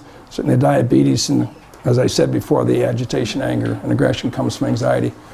That I've already talked about, that overhead, don't really wording, it's just basically that I've said, anxiety produces cortisol. Cortisol is neutralized by the amino acids and the likes of that. That's basically what that slide's saying. Let's just review these. You've seen them, and there's many more, but these are the big ones. So what are the people we're supporting doing as a result of these problems that we're not getting on top of? Reduce the risk of preoccupation with pain in their bowels, makes them feel sick. They harm themselves. You see injurious behavior. And this is not the only reason for injurious behavior, but certainly it is one of them. This having problems with the gut, and to escape physical aggression against supporters or housemates. Sometimes, you'll see that's how they'll escape with that. To escape into compulsion. They'll escape, kind of obsessive compulsions. When you see repetitive behaviors happening on and on and on. Medical profession will medicate for OCD. There's some merit in that. But a lot of the times we're talking about gut problems. We have to make sure that, just because we go to a medical doctor, and God love them all, we can't live without them, but just to see constipation, getting lactulose as an example, is a problem. I mean, why is there constipation is the question we have to ask. We have a gut that is in stress, right? So just getting rid of constipation or just getting rid of OCD tendencies through medications is not the answer. I mean, it may be part of the interim solution, till we get to it, but we got to go back upstream in the gut. Don't think because we've stopped some of the repetitive behaviors that we've got ourselves a winning situation, because we haven't necessarily, right? And they'll even see self-inducing vomiting, right? Which I'm sure you've experienced some of this. Okay, supporters' optimal solutions for GI health. So these are some of the things that you're going to do. I'm going to go through this in detail on the other handout, but let's just kind of highlight some of them. I'm going to teach healthy chewing, and there, you have anyone struggling with chewing, we need to get an OT involved in this. I mean, I can give you enough, but we need to get an OT involved in helping with chewing strategies. In the long run, it's really so much better for the individual to have that help. This is the, the essence, and I'm going to get detail on this, but essence of the diet: high fiber, high fermentation, high protein, low carbs. That's the 4 phrases we need to remember, right? And I'm going to show you the need for supplementation, because you can have all that going for you and you still have people that have guts that are not that healthy, right? But as a result, high fiber, you pretty much know about fermentation, ciders and pickled beets, pickles, anything that's pickled, right? Sauerkraut's great, right? Any of these are really, people we're supporting should have at least 1 serving of fermentation a day, without any doubt whatsoever, right? So we do need some carbs, mainly the complex carbs, through the starches and veggies and whatnot. We want to have more complex carbs, but just, the simple carbs. See, the simple carbs, like all that junk food, yeah, it is junk food. I want to say what it is. These fast food kind of things, that all gets processed in the upper gut, in the upper stomach. It doesn't even make its way into nurturing the lower stomach. See, that's what's wrong with fast foods. They're just not bringing nutrients to this gut to keep it healthy. So it just stays unhealthy, right? It just keeps multiplying unhealthy cells, right? So we've got to monitor stool size and shapes. Do we have each home? The Bristol scale there. Okay, excellent. That's great. That's exactly what we want to have. And to monitor, this was my own advice coming out of engineering. This is my own pet little thing. In order to monitor stools, we jimmy the toilet, right? We take the chain off the lever so it doesn't flush for people. Is that clever or is that clever? Come on, give me a break. That's pretty. Right, we've done some of that. This is good. Some people get onto it, but yeah. So anyway, we need to monitor stools as best we can when we're concerned about this, right? Natural organic stool softeners, hemp hearts. I'm going to go into this in more detail when I talk about constipation. Hemp hearts and chia seeds, they're just really, really neat. These are really neat little things to me. You can take chia seeds, put them in almond milk overnight, and they swell. They come in a nice little custard, There's a lot of great things we can do, so we have to make eating interesting too, right? Low, no dairy, I often get criticized in this, but low, no dairy is where we need to be. There's not a lot of good in dairy. There's just not a lot of good in dairy. Have I said there's not a lot of good in dairy? Because I meant to say that, okay? People say, well, how about calcium? How about calcium, Peter? Where are we going to get our calcium? Do you know that if they didn't fortify dairy milk today with calcium, there wouldn't be any calcium in it? Why? Because cow doesn't eat grass anymore. It eats corn, exactly. And? You were listening the other day. So, and what's the next biggest thing wrong with dairy milk that we buy from wherever? Sugar. How many grams of sugar? And the average 250 milliliter? 12 grams of sugar. Put down on your thing, some of your homework is to watch Hungry. 12 grams in how much? In a 250 milliliter little. In a cup. In a cup. Yeah, 12 grams. Watch Hungry for Change. You got to watch that on YouTube, okay? The guy comes out halfway through it, right? And he takes a whole wheelbarrow full of sugar cubes and dumps them on the stage. So that's what your kid's going to eat in the first 5 years of elementary school just from drinking milk. A wheelbarrow full of sugar cubes. Hope I made the point that dairy is not that great. Okay, so provide probiotics is directed by a nutritionist. We're going to talk about probiotics a little bit when I get into the second specific handout here, but probiotics are, they're doing a lot of good in a lot of stomachs. They can't handle the big problem of recolonization. You do not recolonize with probiotics. They're just not strong enough. But even the 50 billion, it's just not strong enough. But there are ways to recolonize, and we need to be looking at that more for the people we're supporting.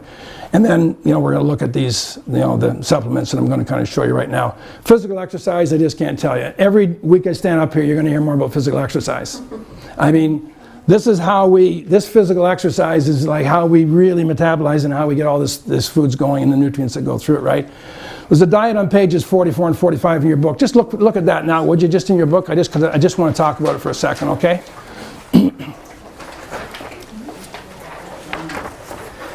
You'll see on those pages that there is what we would call a pretty ideal diet, which is that whole foods diet. But I'm not I'm not naive enough to think that we're going to bring people from processed foods, and I'm sure a lot of people here, we got our diets in the transitional food group. If you can just get folks in that transitional group, that middle column, you've done good work. You've done good work. As much as you can, move over to that whole foods column, you know, kind of work it in and work it in. But we're trying to, you know, over the course of however long, move into as a minimum that transitional foods diet, okay? You can see that it's, you know, that it's not that aggressive. I often hear people saying, yeah, but you don't have to work with the budget I have to work with. We can't afford all those fancy. Trust me, I have done this study till I'm blue in the face. That transitional diet's cheaper than buying packages, boxes, and bottles and whatnot. If it comes in a bottle, package, or box or whatnot, it's likely suspect, right? And you start looking at the cost of, you know, of prepackaged stuff. Those transitional foods are really much better. And the people we're supporting can actually contribute much more to the meals too, right? Which, I mean, I'm sure you're all doing this. Some of this is just kind of, doesn't need to be said, but we're just kind of going through it. So if you now take your handout, that second handout I gave you, and let's talk about some real specifics here.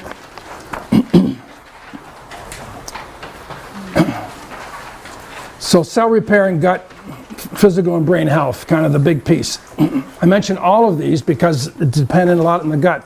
How to reduce, eliminate the nutritional factors contributing to agitation, anger, and aggression. I can add to that how to enhance one's potential for a good quality life. But if we look at kind of where I'm going here, this is the best stuff that I've been able to get from likely, I don't know, 100 reports and I don't know how many books and talking to nutritionists across North America. This is my best summary of it. Could it be more complete? Yeah, but if we could make these things happen, gang, we would be taking our folks to a lot of great health, okay? So just look at that. Constipation is the number one there. This must be corrected, otherwise maladaptive behaviors are 100% predictable. 100%, all right? So we've got to get a handle on this. Why physical discomfort, you know, from retained stool, gas and bloating and all of that. Urinary frequency and incontinence from the stool pressing on the bladder. You know, inadequate excretion of behavioral producing toxins. And just this worsened reflux symptoms. And there's another dozen. But just hearing that we have to get a handle and just going, you know, a laxative is not the way. I mean, we get in as quickly as we can to relieve the symptoms, you know, with whatever, but let's get a better handle on it. And for those of you that have done as much as you can in terms of all the natural stool softeners and everything else, and you've still got problems, what we now have is we need to do some recolonization. We need to get a better quality of microbes in that gut. That's why you're chasing with lactulose and all of the different, you know, laxatives, right? And even when you brought in some of the good foods, the fiber and the fermentation, you still got a problem. These microbes are now holding on. And there is a lot that can be done with Western, but we do need to get into a good nutritionist and really, you know, kind of try to change some of that colony, right? So recommendations: strict adherence to nutritional diet, no surprise there. Elimination of most dairy. Hemp hearts, for sure, 5 to 7 teaspoons, could even go more than that. Proper hydration, of course. Test for magnesium and vitamin C. You're going to see as I go through into number 3 here, the vitamins and minerals. I'm going to talk about those more specifically. You know, you can look at, you know, kind of the quality, and you get, you know, and your doctor should help you with this, kind of what some things are missing. Constipation continues, refer to medical doctor, check for impacted bowel, stool softeners, and all of that. But also, let's make sure we get a nutritionist on board. So certainly before considering dietary or supplemental interventions, always look at the standards, right? I mean, you know, we know that these heartburns, dental pain and all that, of course, is, you know, we have to sort that out, right? Let's look at these. And I've given a minimum amounts on this throughout. Working with a nutritionist, you're going to find different suggestions. But when I look at folks who I brought in to work with around agitation, anger, and aggression, these are the ones that I immediately have tested. Okay? So each and every one of these, if they're off, can contribute to aggression. I mean, verbal and physical aggression. Okay? So even with a good organic diet, you know, initial testing is important. Why? Because we could all eat the same diet here, and our levels of vitamins and minerals could be very different. because we process food differently. The different bodies process food differently, right? So it's not good enough to say, here is an optimal nutritious diet, and leave it at that. It's just not. It's not even for us. I mean, each and every one of us should have vitamins and minerals tested. You should know kind of how this food's going in. Someone here could eat a bushel of carrots and never see a lick of vitamin C coming into their system. I mean, that's an extreme, but we're looking at needing to get really refined. And when we have indications from the people we're supporting that they're struggling with, you know, with the gut issues, we need to get very clear. So the omega-3s, vitamin D. I just heard, by the way, that vitamin D is like 2,000 minimum, and I will say 5,000 to 6,000 kind of at the top end. But I'm now hearing, I just heard 2 weeks ago, that there's reports out saying that we need to be close to 15 to 20,000. Now, I'm not recommending that yet, but it was in apparently a major newspaper, someplace. So for me, I get my science hat on again, and now I've got my 3 different queries out to Harvard and Center for Discovery on it to see what they're thinking about vitamin D. So this may be significantly low, right? Magnesium, a lot of folks are over testing in calcium, but it's not going into their bones because they have a solution problem. Like you can't put bone into bone. Calcium's bone, right? You have to have soluble calcium, so that's where magnesium is so necessary, right? You don't need to know this. You just need to know what our nutrition is saying about the levels that your people have got, and then just supplement accordingly, right? GABA is the highest volume antioxidant in the brain in healthy people. If you look at the brain of healthy people, the antioxidant that is there the most is GABA. And that's a 30-letter word that I can't pronounce, so you've got the short form. All the research, dial into GABA, and it'll be there for you, okay? But those are amounts that we need to be looking at when we do testing. Vitamin B is really big for, because it helps with, with converting glutathione into GABA, right? Critical. Histamines are too high, remove the triggers, pollen, mold, and all that. Serotonin supports, serotonin is that neurotransmitter that's responsible for managing our stress and calming us, right? 90% of which is found in the gut, by the way. Only 10% of serotonin is in the brain. Isn't that something? Oh yeah, the brain, that's where antidepressant. No. The gut. See, the gut is where the action is. It likely governs as many, I'm going out on the limb here, but I think I could back it up. The gut likely governs as many behaviors as the brain does. Isn't that an outstanding statement? Yeah. Okay, and certainly before taking any supplements, testing must be completed by a qualified professional.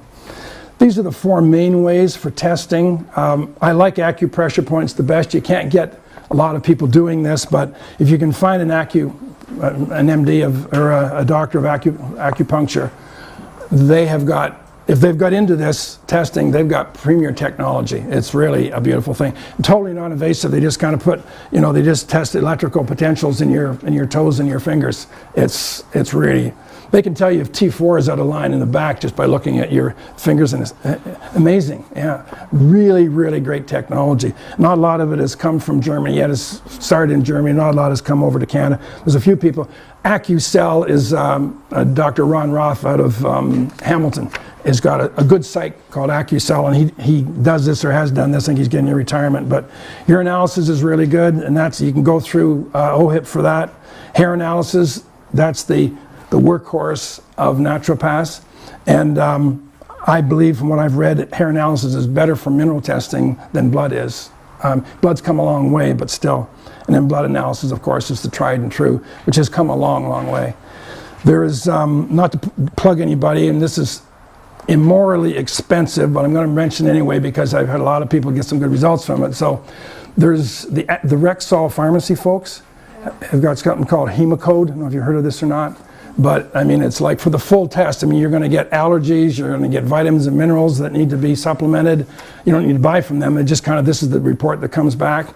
It's really, really complete, but it's like $450. It's really expensive, really expensive. But and it'll do an analysis of all these levels? Yeah. You may have to specifically ask for some of these, but these are the ones that I've seen come back. What they seem to do is they report on the ones that need help. They claim they do all of these. And this is for me, it's only been out like about a year at best. They claim to do all of these, and they just come back with what you need help with, plus your allergens, right from mild allergies right up to serious allergies in foods. So it's a pretty good tool. It's not perfect, but it's a pretty good tool. And who does that? Like who at Rexall? Like do they have a number of? They send it into a lab someplace. Okay. Yeah. And is Yeah. it based on blood? Yeah. Just a small, almost just a pinprick. Do they draw it at Rexall? Yeah, they do. And just a very small amount of blood. Yeah. So it's really worth looking into. Okay. Serotonin supports, of course, the triaphane-rich foods are really good. I know there's a lot of this is kind of heavy. I want to make sure you get this though, and we can talk about it later. But I want to make sure that it gets out to you. Okay. Probiotics, I think we've talked about enough, kind of in number 4 there, and then the brain antioxidants, kind of that glutathione is really, really an important antioxidant. Tips on glutathione. Here's just a number here.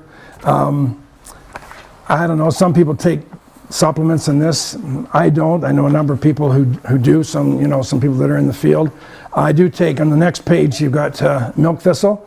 I do take that, which is a pretty solid booster of glutathione. Glutathione is really what helps GABA kind of get into the system. I apologize if some of this is too technical, but it's just important you have this understanding, so you can just ask intelligent questions, of the people who you're working with, right? Avoid environmental and food toxins. First we do no harm, right? So at the top of my list, I put the radiation piece there, but these are all pretty standard. I'm sure you know of these. Stay away from as much as you possibly can. The pops and whatnot. I've had some good success with pops, by the way, of diluting. Maybe you're doing that already, but if people are into Coke and Pepsi and that stuff, and of course the diets are no better because of the, what is happening with, with the artificial sweeteners. But you could take like a half a bottle of Coke and put, Perrier or one of those mineral water carbonateds, and a lot of people won't push back on it. Put them in, top up the normal bottle of Pepsi or Coke, and it's amazing where you can go with just diluting.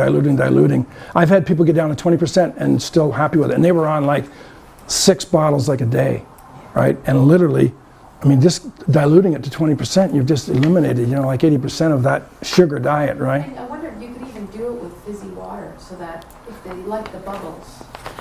A lot of it you can, but the looks are important too. Some people, the looks are everything. I've had people that have they've switched from like orange pop and whatnot just with, put a little bit of orange juice in water, because it's not the taste. We think it's the taste.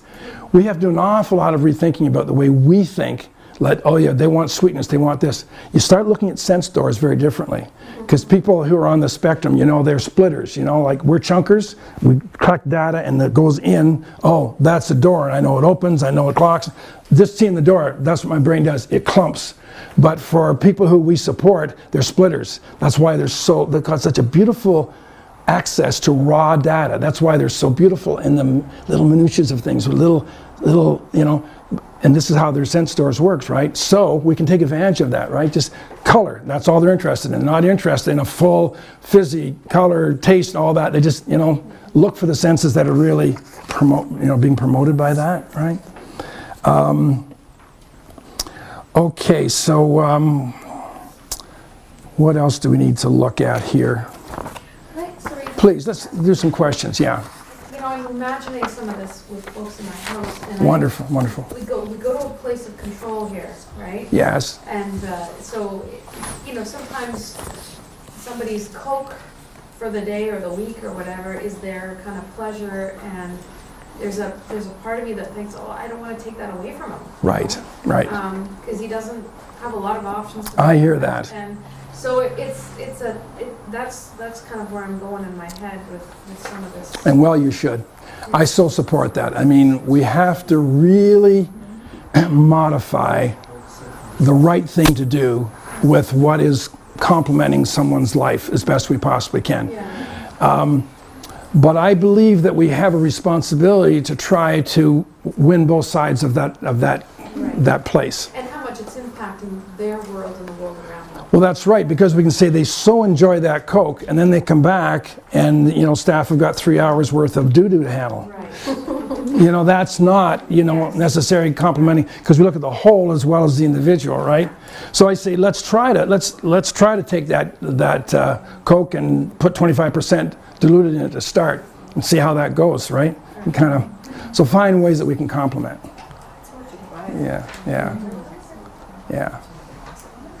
Other questions on any of this? I know we kind of gave you a lot in a short period of time there. Venus is the problem today. Yes, I am. Okay. We have been diluting the juice, mixing the juice with the water. We never mix it in a amount that it says on the bottle. We always make a couple of pictures. Extra water? Yeah. That's great. That's excellent. That's excellent. Yeah. And nobody complains about it. Yeah. So, and what is it? Decaf or decaffeinated coffee? Yeah. Coffees. Actually, I don't know. Very makes big difference. I don't know. It does. The caffeine makes a big difference. But you know, there's decaf and there's decaf. We want to make sure that it doesn't go through the chemical toxic way of getting decaf. There's healthy decaf and there's not so healthy decaf, right? Kind of water, purified and all of that. But I would strongly encourage you to, like I go into a lot of homes and they say, well, we water down the coffee as compared to giving decaf because decaf's awful. And I say to you, well, what would you like to have, watered down coffee or decaf? Well, if I had a choice, I'd take the decaf. I don't want watered down coffee. I say, well, what's wrong with this picture? What's wrong with this picture?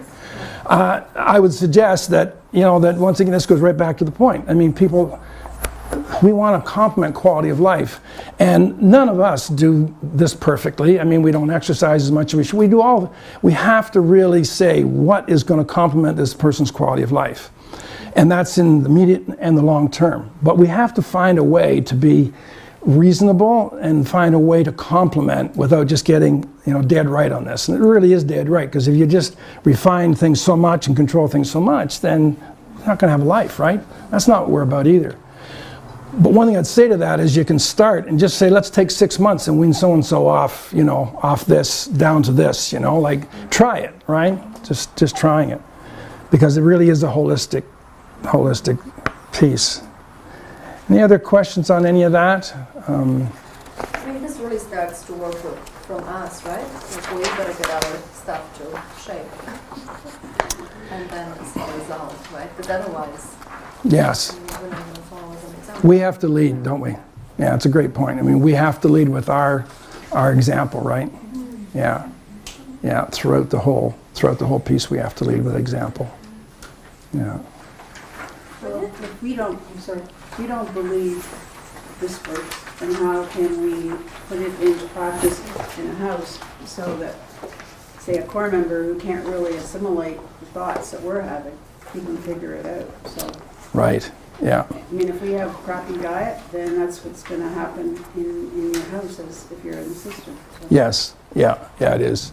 And like I say, the idea that we can't afford it and things like that are just mythical. I mean, it's just not the case. Yeah. Heather? I was just curious, when it says canned foods, like if you have canned tomatoes, what's in it that is a toxin? Preservative. Is there preservatives in canned? Yeah, I mean, if you go to a farmer's market and you've got someone that's just really taken it off the field and done their thing, and there's likely an expiry date on it, always look for expiry dates. You've likely got healthy food, as compared to the yeah. So that's just just as a general rule. Yeah, just as a general rule. Any other questions on that? I know that's a lot of information early on. I hope what we've achieved with that is a couple of things. The gut is incredibly important in terms of quality of life. It is absolutely undeniable, cannot be disputed, that we've got gut pieces to do right. It contributes to an awful lot of agitation, anger, and aggression, and a lot of that really is preventable.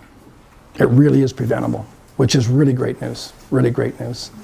And for those that are still struggling with, after doing all of this, still struggling with, with a gut that is not healthy, and you'll still notice it with constipation and other problems, let's see if we can take it to the next step. Let's get the culture tested.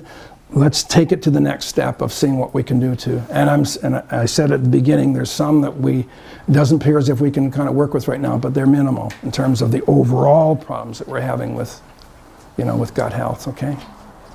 Okay. Can we end just kind of a nice little 10-minute sit? Just kind of, I know we're over by. Does anybody have to leave now? If you do, maybe do it. But if you can just kind of hang with us, we got started a little bit late. So if that's okay. So just take a posture then that for you is alert but relaxed.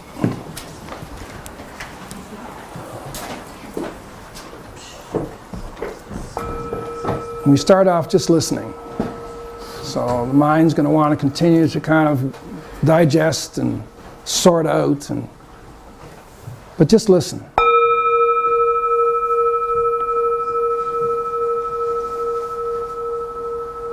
Just listening for now. Even saying to yourself the words here, as in here. And echo that with here now. Here now. Hearing and hearing. As you complete the rest of your day, you're going to hear lots of sounds. Try to become aware of that, and when you do, say here, here, as in here now. So as we've done before, bring your awareness to your belly. We'll just do a little intro, then I'd like to introduce you to a little lap. And just watch the rise and the fall of the belly.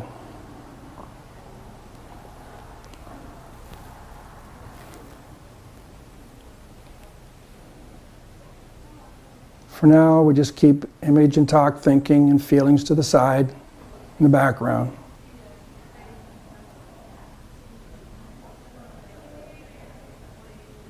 Then move to your chest.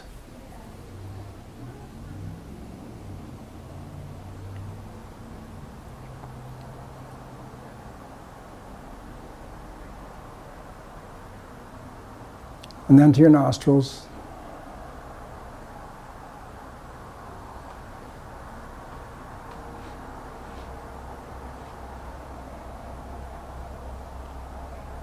Now, for a minute in your own time, just select one of those locations, belly, chest, or nostrils, and just whatever calls to you the loudest. And just be with that, just for a minute or so.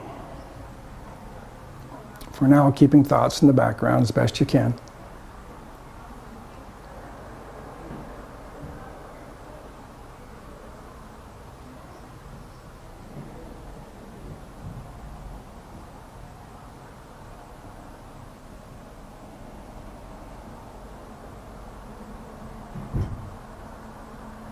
Thought comes up, just label it. Gently but firmly come back to breath home base, which is what you're looking at now.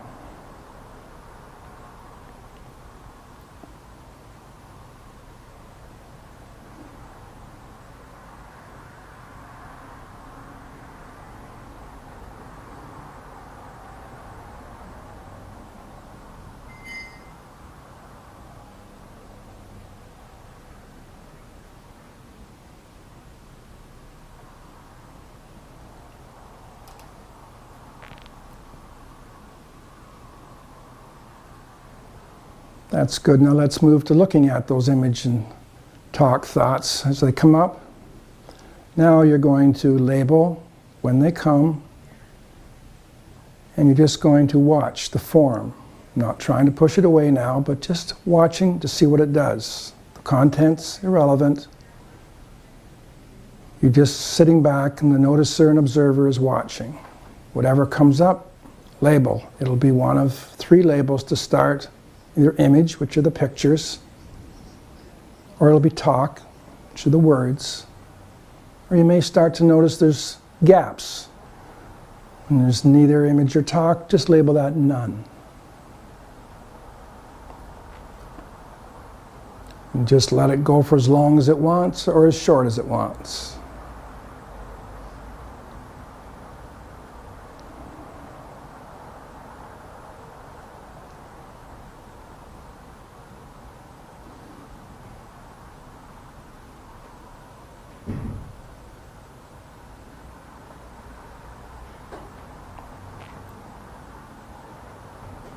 And continue to bring an attitude of just let it be.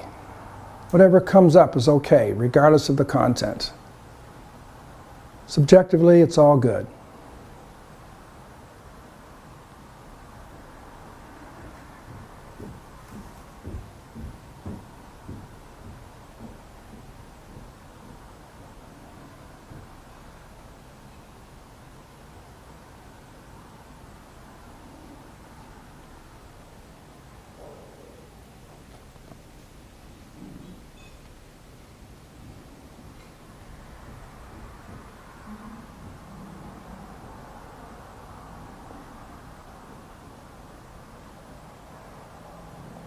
Our only job is to observe and to let it be. Infuse it with that non-judgmental allowingness quality, intention. This is how we develop the skill of intention. Continuing to just intend allowing whatever arises.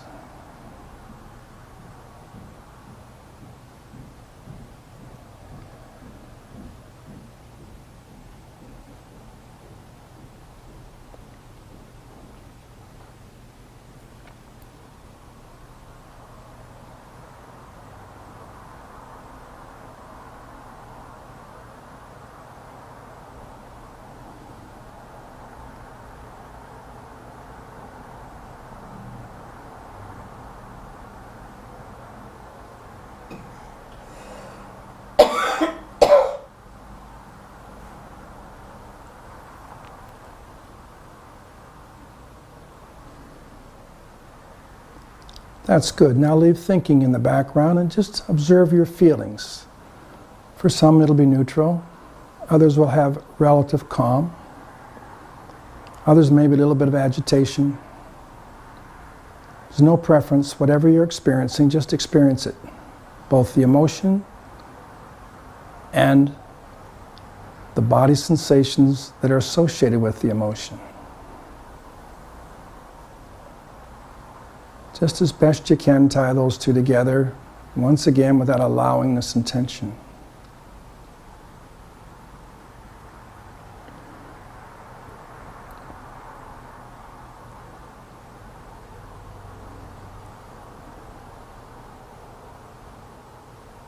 Now, for those that would like to experience and explore this app, come with me. If you'd like to just go back to breath home base, anyone would just like to kind of stay with that calming, do that as well.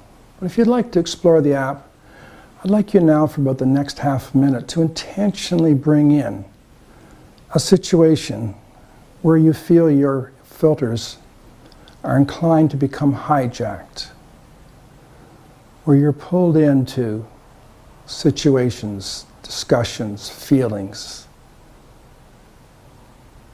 places, people.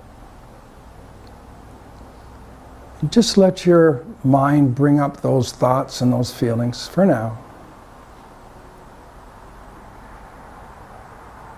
Just work the fantasy. Oh, this is what happens so and so.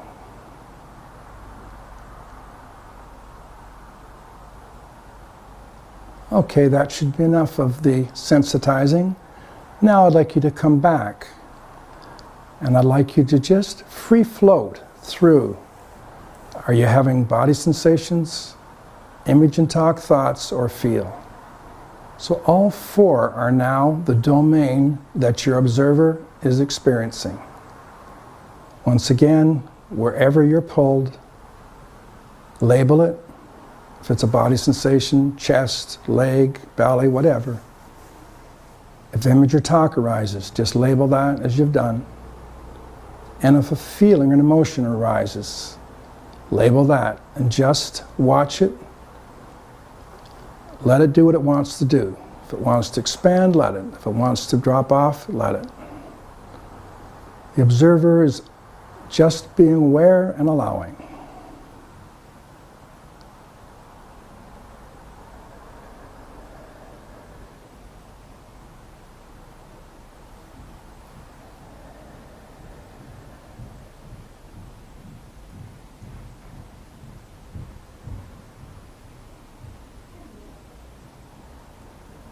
Content of your thoughts may be a little bit more compelling, so be on guard. Once again, for now, the content's irrelevant. Just observing the form, the process.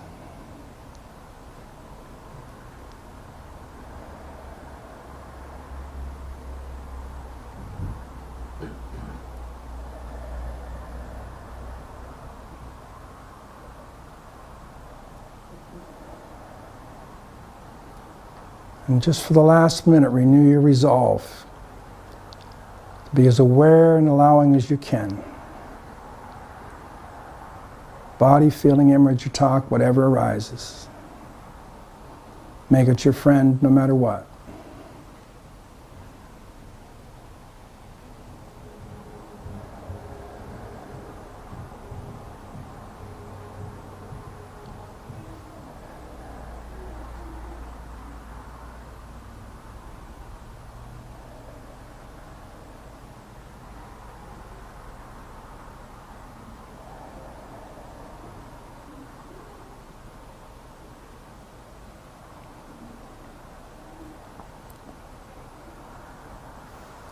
And let's close this session as we do all our sessions, starting with gratitude for being gifted. Another wonderful, beautiful day of teaching each other and learning. Commit to fully participate in the rest of the day mindfully, joyfully, certainly wisely and compassionately. Tend to be the absolute best we can be today and apply what we've learned. And intend to facilitate everyone we meet to be their best.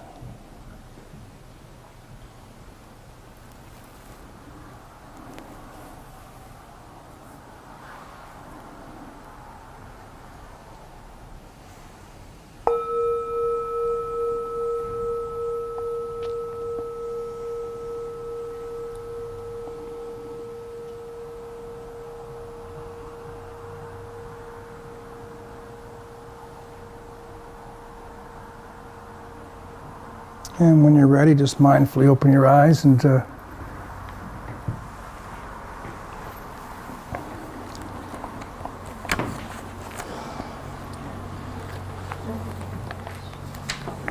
for homework, I'd like you to turn to page 172, and I'd like you to complete the two middle columns of this. We're going to start with this next week, which is exploring difficult feelings, self-assessment. You're not going to have to share this with anybody. I'd just like you to go through and give a frequency and a duration of each of these feelings. You notice I've broken down each of them into their mild to their extreme, angers, annoyance, all the way up to rage. Give yourself an A, B, C, D. This is going to start you looking at the kinds of feelings that are coming out of a lot of your whole package, but filters and whatever. So this is where we're going to start, and next week I'm going to give you, I think, some insights in terms of the source of this and how to constructively work with these difficult feelings without pushing them away or without pushing them down, but really exploring 180 into them. And that's the skillful way we're going to do it. So that's one part of the homework. The other part is I ask you to do 5 mindfulness sessions. If you can bring it up to 15 minutes now. And I'd like you to at least 3 times explore that app that I've just given you. We gave you kind of the brief look at where we start with rediscovering and disengaging from filters is to see what the body, mind, and feelings are doing with them. So you bring yourself through the practice into those occasions. You apply the practice of just identifying, allowing, and letting go. That's where you're going to begin to disengage. This is the start of the disengaging process, okay? Coming at it from the body and the mind, but not the cognitive mind nearly as much. Definitely work the cognitive mind as well. Start seeing situations where you're being pulled into your filters. Do the reframe that you've given yourself in each of those assessments. We gave you the reframe. So work the cognitive door, but also work the mind-body door, okay? All right, let's call that. Thank you very much for another great day from my end, okay? Thank you, Peter. Thank you all.